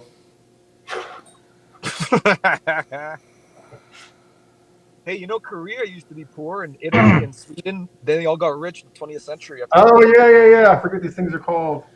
They weigh nothing. They're called a Robin. You're thinking of the Renault. Isn't that a Robin, the three-wheel vehicle? It's called. We a had Robin. something like that in the United States. No, this is a Chinese copy of a Robin. It's not even a Robin. It's not even a Robin. It's a Chinese copy of it. Oh well, yeah, they copy everything though. So, yeah. But in essence, I mean, that's a Robin. Fuck! How could that now? I mean, can you imagine if you were a a manager at General Motors and you saw this sort of crap? You think, is Chinese going to threaten us? Don't worry, boss. They're a long way away from us. They're a quick study, though. Hey, this one's got mag wheels on it. I'll tell you what, the Chinese are gonna fuck up the Swiss watch industry, and soon. As I said before, it couldn't happen to a nicer bunch of cunts. To be totally honest with you, I think a lot of stuff is already manufactured in China for the Swiss. Do you think there's an old guy with a lathe? Sorry, did you think there was an old guy with a lathe? Sorry. I'm sorry, Marky. That old guy with the lathe, that's only in the promotional material. They get that guy out for Basil World. For watches and wankers, every year he comes out. Basil World is long gone. Omega's already been outed for making their bracelets in China for the most part. But, as they learn to make certain, gears and mainsprings and stuff like that, they're just going to start doing their own designs. They're in the phase right now where they're ripping off. Well, they're good at making copies. copies of everything and steel items. Like every rotor on every car from every company is made from rotors made in India and China. Rooted rotors. I mean, It's their even design. like They're not even good Ferrari designs. rotors, steel rotors, like Ferrari steel rotors are made in China or India. I mean, they have that whole entire market just like Let me thing show with- you something amazing. Look at this. So instead of scrapping this ship, right? Guess what they did? So this was an old vessel, right? It was a cruise ship, right? Instead of scrapping this fucker, guess what they did? Turn it into a restaurant Have or a a look hotel. at this. Pretty Like a hotel. fucking amazing. That's cool. Okay, so what did they do? Parked it at a mall. Ming. they either made No, that used to be ocean. They filled it all in. Made apartments out of it, or they turned it into a mall. They turned it into a mall, and I mean, why can't they? I mean, and what they've done is, so that's actually land now. The vessel is in concrete, right? This is in China, And right? yeah, this is in China. I mean, what a clever idea. You know, Shenzhen has the most malls in the world, I think, per capita. Like, they're really all about malls. You can go anywhere. There's This more is malls than actually, grocery this is stores. Shenzhen. This is in Shenzhen. There But you what go. a clever idea! An old vessel. They, instead of selling it to India to be scrapped, they We'll turned make it another mall. into. It's a fantastic. Archie, we have the suggestion that it could be 4 floating floors of whores. And look at this. How's this? How's this for a little car? This is another Chinese car from 10 years ago. Well, that one at least has 4 wheels. That's a death trap. Well, it is labeled as such, J. Anthony. Look at the label. Otherwise known as a grease spot in the road if you get hit by a big car. They're like, what was that? Archie, have you been to Long Beach to see the Queen Mary, the ocean liner that's in Long Beach, California? No, I haven't actually. You know what the Queen Mary is? It's still in water, the Queen Mary, but isn't it? Yeah, It is. yeah. It's horribly managed for 50 years. They're just cleaning it up. So that Chinese ship, I guarantee, is in better shape and better use than the Queen Mary is. She was a troop. I can't believe they got rid of the SS American. You know, the SS American, they had that in Pennsylvania at a dock for. Yeah, the SS United States. Yeah, that's such a shame they scrapped that fucking thing. Yeah, I saw it in Philly a couple of years ago. It has a classified top speed, so they know it'll do over 40 knots, but nobody knows how fast. I've heard over 50 knots. It's 1,000 foot long. And now it doesn't exist now. They turned it into a reef, didn't they, or something? They're still cleaning it up. It hasn't been sunk yet, but it will be. Because they spent millions on storage fees there, didn't they? Mooring fees were huge. It was part of a charity, and I forget the name of it, but yeah, it was a charity-owned ship for 20 plus years, and they had it to dock, and it was in a crappy area too. I don't know. Not a nice part. Delaware River. Yeah, it's across from It wasn't Camden, a good part. The Camden dockyards. It was across from Camden, New Jersey. I remember it was when a terrible Camden was. It had been gutted for 30 years. There's nothing inside of it anymore anyway. The funny thing is, you know, to restore that as a vessel, as opposed to building a new vessel, it's far cheaper to build a new vessel. SOLAS requirements mean it's untenable. Yeah. Sorry? So there's a thing called SOLAS requirements, basically safety of the sea minimum requirements for like fireproofing and lifeboats and all that. That ship would not look like it does today. And to your point, it just doesn't make any sense. No, and the thing is, it's got so much asbestos and dangerous metals in it, lead paint, asbestos, so much very toxic shit in that. Oh, look at this. We've got a statistic here. This is interesting. The Queen Mary built in a cement cradle with treated water that reduced rusting in the underhull. Yeah, that's a good idea. I didn't know that. That's cool. Boys, I got to take my leave. It was a pleasure joining you. Archibald, I'm going to leave you in good hands and see you tomorrow. Thank you so much for coming. It was really fun. I actually had great fun with you, Marky. You're a great guy. Thank you for coming Glad on, to be man. here. Mike, J. Anthony, Archie, Nick. Thank you so much. Thank you. I gotta say, the with the watches itself there, do you see watches going the same way as the auto industry, J. Anthony? I'm surprised at how many people came into it during COVID, but not because they had a real passion, more because it was a thing to do. You know, the thing is, you realize, like everyone talks about the Swiss luxury market. Did you realize the Swiss were actually low-cost manufacturers in the 1800s? It was the French and British who were the elite watchmakers. IWC started in the US and they offshored it to Switzerland to save cost originally when it was an American watch company. Yeah, you're right. It was a cheap labor market, isn't it? Yeah, you're right. Yeah, it's funny how it turned into the premium. Sometimes I wonder with watches, I'll be honest with you, when you used to fly Singapore or Cathay Pacific, the older stewardesses would always have two-tone Rolex or a steel Datejust. Steel ladies would have steel. You don't see that anymore. There's now Apple Watch. Isn't it sad? It is sad there. I got to tell you, my enthusiasm for cars has died. Like, Same. I don't know if you watch that guy. You know that I think you know that he does Toyota reviews. What's that guy? He's got a car care something. In Chicago. He's Car care now. I think so. Yeah. Yeah, he's a European guy. He's a Toyota specialist. He does Toyota. And he actually did a review on a Mercedes S-Class and yeah, car care nut. I saw that. He was disappointed. Yeah, car care nut. Yeah. Go ahead. And he has owned S-Classes. He's not anti-S-Class. He actually loves S-Classes. He said, you know what? This is garbage. He said it's not meant to last. It's all plasticky, finicky garbage. That's what he said. Like it's not like a W126, which was a piece of quality that you could respect. Yeah. Well, J. Anthony, maybe you can help answer this. Like, why is it that all new cars are being built this way, like all plastic up front? That I mean, is it crumple zone technology or no? I think it's also in Europe, Mikey. They have special emissions. They've got to be able to say the car is completely recyclable.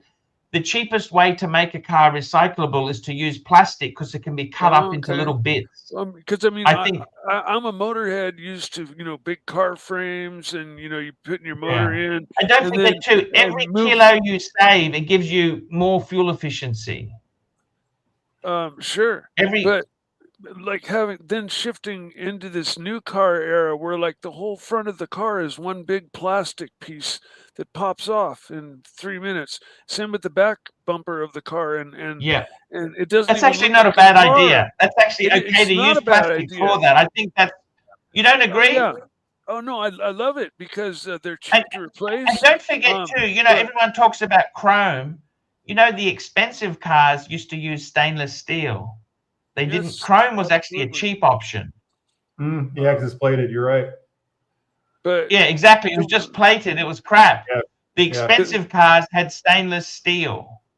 The construction methods for today's cars are such that if they're never touched, never tapped, never bumped into anything, you're okay. But if as much as 1 mile an hour into a tree or a curb, and you have popped out plastic push pins underneath that hold the whole front end of the car together, you bomb out. Well, it'd be a bit more than 1 kilometer an hour, Mikey. Come on, let's okay. They can take 5 kilometers per hour. I'm just saying, like, it happened to me when I had my Subaru BRZ. Yeah, but Mikey, if you buy a car today, like say a German car, there's so much plastic in it. Even if you don't do a lot of kilometers in it, the plastic will perish over 20 years. Yeah, heat cycling and cold cycling, it stretches. Yeah, not even if you. Yeah, it gets brittle. It's old.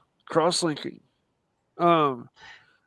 But that's how all cars are being made today. I mean, Oh, we've got a super chat here, guys. Let's just steer this concrete boat. CB, $5. wristwatch check. Yes, we've My done that interest yet. in cars is zero, but my interest in watches is as strong as ever. I That's gotta great. tell you, seriously, Mike is an example of what's happened to this industry. You were talking, Mike, about getting a Vacheron overseas. Yeah, I hope to still. That's not happening in the short term because the economy's tight. Actually, I'm doing pretty good, Arch. I've just decided to get back into some of my old hobbies that I was doing before COVID, and you know, whatever you're doing, you got to pay to play. And for a while, it was just focused only on watches, so I was able to collect. I was able to set enough aside, buy another watch after a certain amount of time. But right now, I got to split it up between racing my car on the track on track days, having fun in that, utilizing it. Um, just spent the money on a big service on my motorcycle. I may list it, I may not. I thought you were selling the motorcycle. Well, I listed it, but it needed a service. And the motorcycle market, let me tell you this, I have seen is very, very tough in America at the moment. Yeah, motorcycle market. I'm keeping it. We've got Aussie Expat to save the show. Watch Talk. We need some Watch Talk. Oh, okay. Aussie Expat, I had some amazing chips last night. Truffle chips. Oh. Wow. Was it real truffle? Yes. It was on that boat. You know that boat I just showed you guys? It was on that vessel. That's cool. Legitimately, that's cool. I'd like to go on it. I looked into on my family property, there's a large field. And at the time, this is maybe 10 years ago, for $10,000, you could buy enough either almond trees or oak trees to cover an acre, and you'd plant them, and they were inoculated with the truffle spores. And here in Northern California, like wine country, it's one of the only other areas in the world where the conditions are just right for truffles to grow, like in France. And so I worked for a lady that had a big almond orchard that she was like literally just sitting on and waiting for the 4 to 7 years before they start to produce. But when they do, then that land that's just sitting there doing nothing, I mean, otherwise you'd be putting houses on it or something, is bringing you in like 5 to 8 pounds. We lost our friend. Jay Anthony's gone. Sorry, had to run. Good seeing you all. Thanks, Jay Anthony, for coming on there. Aussie Expat, let me ask you this, Aussie. Aussie, as part of your investment strategy, the watches investments or what's happened with the watches? Are they still a hedge? Are they still investments? They're assets, but they're not good investments. Has your opinion changed? Can I ask you that? I mean, I think in general they're going to track with inflation and slightly higher as long as you're getting like real staples like steel Rolex. Yeah, Rolex. Is more supply coming in? Is more stock available, or is the dealer able to hoodwink you still? They keep the illusion pretty strong, but in general, I think this is more like 2019, which means it's not completely fake. In 2019, you were obviously talking about how you can't get anything from the AD, and I think that's true at the moment. You sort of can't get anything from the AD, but if you actually suck up a little bit, are patient and alike, you can get a Submariner date as a first piece, and I think that's a good place for the world to be. It's a good start. That's okay, you know what I mean? So I think it's a good place for the world to be. I think they'll keep increasing prices and the secondary will follow. It's just like how it always has been. That doesn't make it a good investment though, you know what I mean? But it's a hobby that you can get into without getting fleeced. I mean, I think it's never been the case that buying like $1,000 watches was such a great idea, because for similar money and similar, how would you say, appetite, you probably might have been better off just buying the Rolex and being done with it. I know someone who's got a black sub date. That's good. Yeah. Like it doesn't need anything else. Doesn't matter how much money you get. It's all You're not going rocking. to need more than a Submariner date. We got the Rancher on. Hello, Rancher. Hey, Rancher. Wait a minute. It said Goldberg in the title. Where's Goldberg? He dropped out. Had to go. Had to go. I got to tell you, what do you think of this watch here? I want to ask you guys. Baltic. Nick, this is a watch I found for you. I was scrolling around the internet the other day, and I think this has got your name on it, Nick. Oh, hey. I only buy Nick is, I only buy like Blanc Pen divers. What is this? Is very Blanc Parnish. Look at this. It's a Baltic. Blanc Nick, Pen is from is Switzerland. It's French Swiss. I said this is Blanc Parnish. No, you don't understand. Aesthetically, Blanc Pen is the French Swiss part of Just Switzerland. hang on. Okay, 1 minute there. We got JT, $2. Aussie. Did the Krispy Kreme method actually work? Yes. So, I mean, Archie, if someone came to you with a big box of super fresh Krispy Kreme donuts, how would you treat them? So what flavors? Now, when you brought a box in, did you just go for the standard glazed, or did you have flavors? Or a mix? I usually do one box of classics and one box of Or did you go in the parking lot? 2 boxes at a time. Yeah, it was cheap. It used to be cheap. Like you could get like two dozen for like $11-12. Like it used to be cheap. Did they appreciate it? Yeah, a lot. So back in 2022, and I was getting a lot of watches in 2022. That's when I got my Panda Daytona. Krispy Kreme had a deal where the current gas price was the price of a dozen classics. So if the gas price was $3.20, you could get a dozen classic donuts for $3.20. So yeah, it was very affordable. So cheap. Yeah. But these days I'm buying more Randies and they're like $26 for a dozen. So they don't get 2 dozen when I'm doing those. So it does work, but it's a human thing. Like nobody turns someone away with pastries. He doesn't know what he means. What do you mean by that, CB? I don't understand. Most Rolex are free. He means that you don't really pay for it. Do you get what he means? Oh, I see. You don't really. I don't think that works on two-tone anymore or solid gold. That's for sure. Right. No, that's fair. Mike the mistake. Archie, you don't pay for a Rolex, but hopefully. You know, Ozzy, the Dunkin' Donuts, those donuts are sourced so cheaply that they don't make as much of a margin, but they make such a big margin on their coffee that if you're going to buy a single drink, they make in like the profit margins, you know. They can sustain the business on the donuts alone. Why isn't this Baltic a good watch for you? Look at this. It makes me sick. I'm going to throw up. Baltic. You don't like it? Like a tick on your balls. I don't. It's affordable, but Nick, it's affordable, okay? How much money do you think I have? I'm just investing in actual things before I buy watches. But I want it to be like 2% of my portfolio, you know? And I want to get a good collection, not a fucking Baltic. It's $700. 2% is a very smart number. 2% is very, very smart.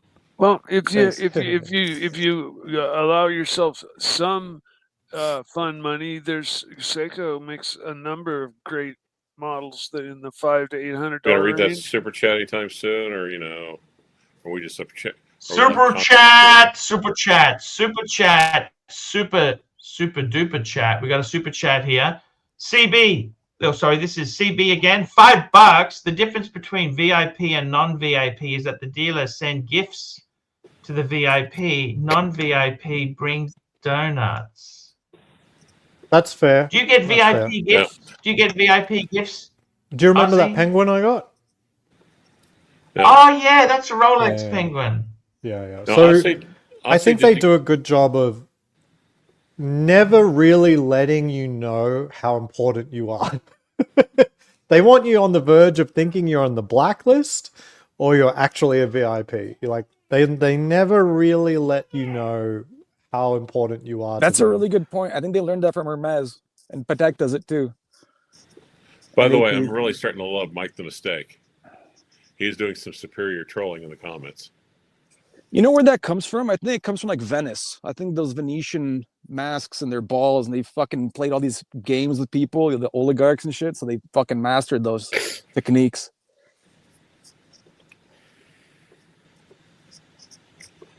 The super elite sales technique that you're describing, that's like a way to mind fuck someone, you know, Ozzy? Like they're using special techniques that they're symbols of like they have a way to build like kind of avant-garde brainwashing tension a bit. If you look at, you know, French runway fashions, it's all about that bullshit. Yeah, but isn't that what saved the Swiss watch industry, you know, back when it was about ready to fall on his face? AP was releasing perpetual calendars. That's one of the reasons why it was saved. But also Swatch and those other companies bought up a bunch of brands and then kept them going, and they bounced back. Okay. So let me read the comment. What Archie brought is Krispy Kreme burps and sausage roll farts to the AP. Fuck, I love this guy. Oh, Archie, I made sausage rolls recently. I did that on stream. I did not on stream. Wow. They worked out. Yeah, you did. Nice. Yeah. You did, yeah. I don't But I tell you what, Nick the Americans don't like it. Yeah. Don't go back to the Baltic. What's wrong? Isn't that a cool watch? It is a cool watch. Why are we looking at it? What's the context? It's affordable. Nick buy something. He doesn't own a watch. Yes, he's wanting to pull a TPG. Well, there was an affordable watch that was just announced today. The APX Swatch. That's not a bad one. That's not a bad one. Well, what do you mean by affordable? Like under 10? Like $1,000. But if you're gonna get a watch like that price, look at Squale, because they have an Italian aesthetic. Squale. That's actually like you can get those certain watches of them have like a sexy summer vibe. You're not gonna get a good vibe off these watches. Like you got to actually get something specific if you want something that's even nearly punching above its weight at that price. Now, have you seen the parody videos of the Urban Gentry and Squale? No. Oh my God! From Bugzap, right, or whatever. They're the funniest things out there. Gunzap. They give it to Urban Gentry with both barrels.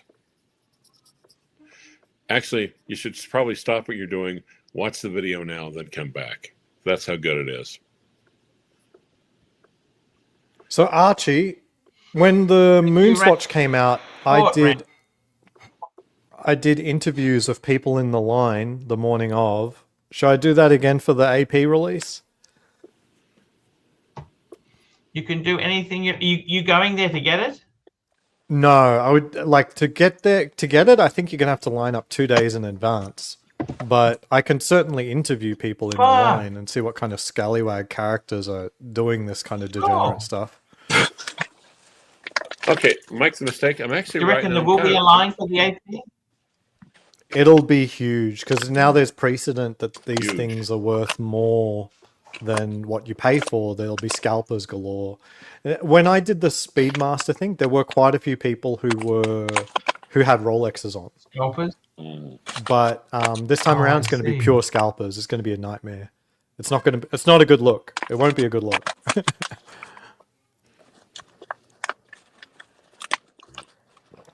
Yay. What are you doing? That's noisy, Rancher. He's very noisy Whoa, today, the Rancher. they're actually going to be releasing them in a lot more stores. So apparently for the Swatch, it's actually going to be at the forums. At Caesar's Palace, not the one at New York. Because the one at New York, there's an outside entry to it. So you could form a line. Caesar's Palace are not going to allow people to form lines inside of the mall. So this could be quite nasty and vicious, I think. This could be nasty if this is true. If there is no... Did the New York store disappear or something? It's not on the list. So Caesar's Palace is going to be it, which is the mecca of watches. We've got a super chat here. Archie, my Rolex AD gifted me what I sent you in WhatsApp and promised never brought donuts. He's never brought donuts in. But I must admit, CB is a big swinging dick. Okay, you don't get to that level right? You don't get to that level by just being a small collector. You have that. I mean, that CB, that's expensive, man. That is. I'm just going to bring the gift. But I mean, is this a game about here. trying to how would I say? I give donuts to everyone who encounters me. Like I give donuts to my neighbors if it's the first time I'm meeting them. I must admit, it is cool swag. This isn't swag. This is Rolex straight cufflinks. up. And they this is like $3,000. They sell those, CB. They do sell. These are $3,500. Yes. What, they gifted him these? Yes. But that's if you look at his collection, he's a whale. Yeah. That is insane. I didn't think such a thing was possible. They love them. Wow. Yeah. Hey, keep bringing the donuts, big boy. That's insane. Those are crazy expensive. I'm looking it up. I did think about getting them because I think they're cool, but ultimately I don't wear any double cuff shirts, so it's like I never use them.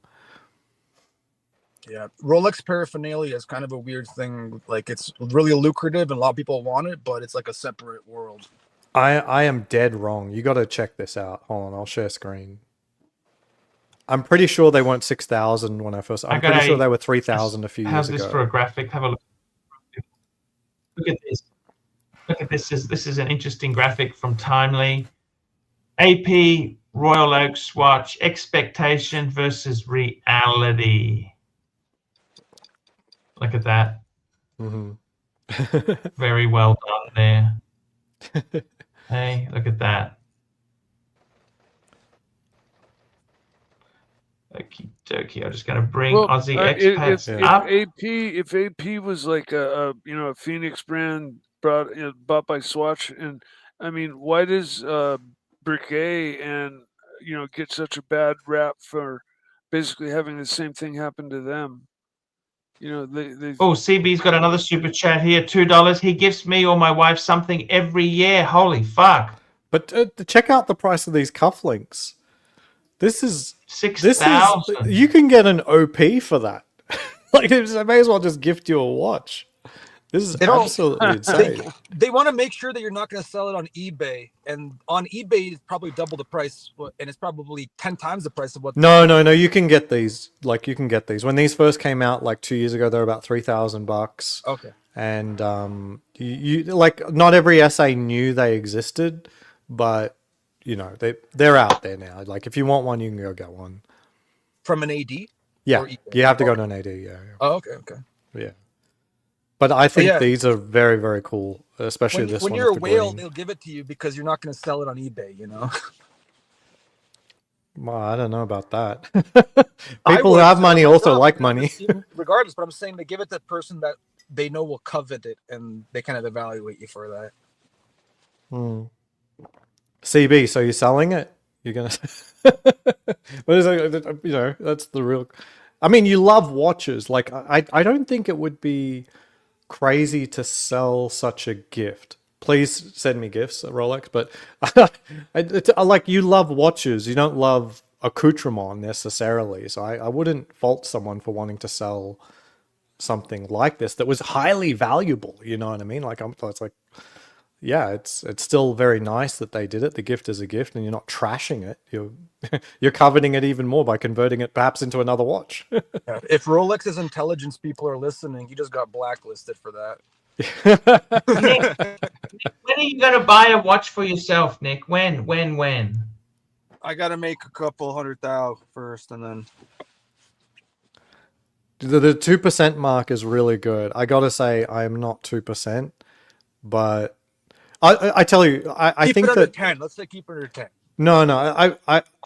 I normally say all of your toys, all of your tangible toys, your cars and your bullshit, your guns and watches, whatever you choose to collect, all of your tangible bullshit cannot be more than 5% of everything. Oh, okay. And a lot of people get really angry at me when they say because they realize they've gone way over that. Usually matter. Because of cars. Once you've got a house, once you've got a paid off home, once you've got some investments, Does it really matter if you spent a bit too much on cars or too much on watches? Over 5%? Yeah, I think it does matter. Yeah, it does. I can show you why, but you'll never believe me no matter how much data I show you. It does matter that you keep your bullshit to low levels. Because if you keep going at like 10%, 20%, this will actually erode your wealth over time. It will. Now, if you just peak at 10% and then you're happy with what you got and let it sit, and then your other investments grow, fine. But if you keep, buying and buying and buying so that your tangible garbage is keeping up with your portfolio, eventually your portfolio is not going to look like a portfolio anymore. Yeah, it's all about percentages in the portfolio, so you can't. Here we go. CB, $5. Decades of loyalty pays back. Never sold a watch or a gift. CB, Nice, I am CB. more than happy to take any of your cast-offs. Okay, I will gladly accept any Rolex cast-off gifts. Yeah. I've never sold a Rolex. Never sold a Rolex. But also, I don't think the 80s actually care that much if you sell like a Rolex that's like after warranty, many years down the line, not a super hype piece, something like that. I honestly don't think they would care, ultimately. Like, I'm not an AD, but it seems like it would be very difficult for them to care about that. Maybe 1 or 2 pieces, but if you downsize your collection to like 3-piece from like 20 or 10, they're going to be pissed. They might notice, yeah. Yeah, especially if your collection is a lot of new stuff. But if you're talking about like selling older stuff, I'm not sure they would really care. I mean, part of it is like my AD asks me to sell stuff to them. So they can't care that much. You know what I mean? So they've got their own CPO and they get watches from customers, so they know it happens. And it's the number one business at Bucaro is Rolex. The number 2 business at Bucaro is CPO Rolex. They aren't getting those watches out of thin air. They're buying them from customers. So they can't be blacklisting customers. I mean, you got to think about it. Unfortunately, the ideal customer is the one that sells them back the watches after a suitable amount of time. And Rolex have reduced that time period down to 2 years. Like Rolex wants those pieces because it used to be 3-4 years, I think, that before they would allow it to be a CPO piece. Now it's just 2 years. So yeah, since they released the CPO program, that's when the market started to get squeezed. It was after COVID, things were slowing down, and now it's about the margins, and they're dealing watches and they know how it's like when you flip. So now after several years, but it's because of the hype period of 2020 that reputation was developed, and they were trying to, Hermes it up. It's all a facade, really. There's false scarcity and stuff, keeping it close to their chest. I think it's coming to an end. I honestly don't. The status see is what they're looking sustainable. to protect. Yeah. They're just pretending at this point. They might as well just sell you any watch you want, but they still do the status thing. Well, I think steel sports is still in demand. Steel sports is not quite as easy to get there, but solid gold, two-tone, I think that's pretty fucked. It's back, and the problem is they put the prices up. They put the prices up continually to make it ridiculous. Yeah, I tell you who I think is really hurting is Swatch Group. Swatch Group, but Swatch is their own worst enemy. They took Omega out of the multi-brand stores. They had these stupid boutiques with no discounting. Well, you know, it's just ridiculous. And Swatch continually, like what they did with Breguet, I kind of thought that was a good idea to increase the prices, make it more exclusive. But fuck, the stuff is very dear. It's crazy dear. Yeah, I've been fancying getting a Yachtmaster 40 in rose gold, and it's just a lot more money these days, like 33,000 versus I think like 26 when I first started looking at that watch. And 33,000 used to be what you could get a gold Daytona for. And I'm not getting a gold Daytona with 33,000, anymore. Yeah. No, it's crazy. Guys, I got to wrap this show up. We've done 2 hours. It was a good show. Thank you so much. Thank you so much for coming on. Thank you to Terry Boston, Crypto Walker, JD Gonzaroo, One Up Watchers, Mr. GMT. CB is the hero of the night. CB, JT, CB, CB, and CB. Without Archie, we don't there's really. One more thing. There's news that Green Room got gifted a root beer. Hey, this is ridiculous. Anyhow, Nick, thank you for. I want you to get a watch. I want you to get a watch. Get a Tudor. Get a Tudor. Get something that is going to make. Blanc pen. Man, you set ridiculous high expectations it's and like you 10 get grand nothing. Canadian. Get a Tudor. Get a Tudor. Get a Tudor. Aussie expat.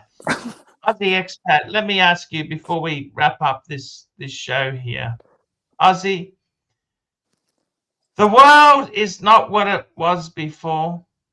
The only thing we can be certain of is that things will never stay the same continually for a long time. What do you think, Aussie? The IT space, it's fucked. Is it coming back, or I tell you what's really fucked. Talking to people. Inflation just printed 3.8%, and that's what it's going to be for a long time. And the middle class is screwed. Middle class is screwed. They're going to get eaten alive over the next 5 to 10 years. Like cost of living crisis, that's just going to be exponential. It's not going to be good. It's going to hit Europe worse. That's if you don't own a home and you're paying big rent. It won't matter you owning a home when you can't afford gas to get to work. You can't feed your family. Like the middle class is going to be. Nobody owned their home. By the way, like everyone's got friggin' mortgages. It's not like they're a bunch of boomers that paid $10,000 for their house in the 70s and paid it off in 5 years. Aussie, let me tell you a statistic for Australia, right? 30% of the homeowners in Australia have paid their house off. Another 30% have more money in retirement, superannuation, or 401k.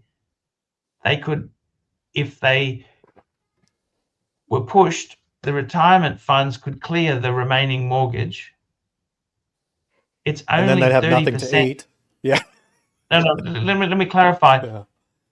If you've got no housing, limited housing costs, obviously you've got to pay for sewage and water and shit like that. But if you don't have to pay exorbitant rents, in Australia, rent or mortgage can take up to 50 to 60% of your take-home pay. So that's a massive 50% cost. mark is very common, yeah. If you don't have that, like if you've got to, look, as much as you can criticize home ownership, the reality is, if you've got I'm just talking about the economy in general. I'm not criticizing home ownership specifically. You're trying to counter the idea that we've got inflation with the idea that you could have a house that you can't eat. But inflation, houses are also going up with inflation. That's a variable. You can't eat it well. though. You can't feed your family with the increasing number that's attached to your house that you can't Even sell. before inflation does that, right now there's going to be food shortages and fuel shortages. The gas price and the price of jet fuel is very high. And in Australia right now, a lot of flights are getting canceled because of the prohibitively high cost of jet fuel. So there's a lot of stuff happening, including in America, flights are getting canceled. It's happening more and more. So there's a lot more short-term crisis, including food crisis. There's a crop shortage without fertilizers. Some idiot went and had a war with Iran, okay? It's because some moron decided to have a war with Iran. Yeah. You know? But the reality is, you thought it was gonna be like Venezuela. If you have a paid off house compared to if you have to pay rent or a mortgage, you're in a much better position. Most people, yeah. Well, I don't. The problem with mortgages is they're very sticky. In your case, you've got $10 million in investments. That kind of there's nothing wrong with that as well. But to the average person, you're much better off to be unemployed with a house than unemployed with nothing. Don't forget too, Ozzy, you can borrow. I don't know how that maths. Property taxes are high. Property taxes are a problem. If you're desperate, if you're desperate, you can always borrow against it. It's one of these assets. It's one of the few assets that allows you to borrow against it. But think about what you're saying at an economy no margin level. Call on houses. There's no margin call on houses. Think about it at an economy level. If you have the average person dipping into their equity just to put food on their table, what do you think the economy looks like? Does that look like the middle class is thriving if they're dipping into equity to get their kids to school, to get to work, to put food on the table? Like that's not thriving at all. That's a nightmare. I think you might be a little bit. What, you don't think that's a nightmare? They're dipping into equity to put food on the table, and they're employed. Is this a short term? Like, let me say this. No, I'm talking long term. I'm long term. Five to 10 years. Nothing lasts forever. Nothing is bad forever, and nothing is fantastic forever. Nothing lasts forever. There's always going to be change, whether it's good or bad change. Nothing stays the same. Okay, that's one thing. That's a variable that you can be certain of. And Agreed. To be honest with you, the middle class in Australia, the biggest wealth. Australia doesn't have a middle class. Like, come on, man. It's not even remotely comparable. There's a serf class, and then there's the politically well-connected, and that's it. But hang on a minute. A lot of people in Australia have done so well. 2 key building blocks have made Australians wealthy. On paper, with inflated money, yes. Like, my house that I bought in 1990 is now worth $1 million, and I can't eat. But also the stock market with the compulsory superannuation, the average people now have a nest egg compared to being 0 at retirement. It's pretty damn good. But let me tell you this, the biggest wealth booster for average Australians was COVID. Most people a lot of middle class people became substantially well off because of COVID. COVID is not the evil monster you think it was, Ozzy. I don't know if you looked at inflation over the last few years and the cost of living crisis. Inflation is out of control. Ozzy, yes. It's out of control. So I don't know what you're bringing up with the COVID stuff. Like, where do you think the inflation came from? Do you know the source of inflation? The government printing money. That's actually the only place it can come from. Sovereign nations, they don't owe this money to necessarily other countries. Okay, guys. No, but printing money is printing money. Come back tomorrow. See you later, guys. Love you. Peace out. Peace out. Peace out. Peace out, dudes.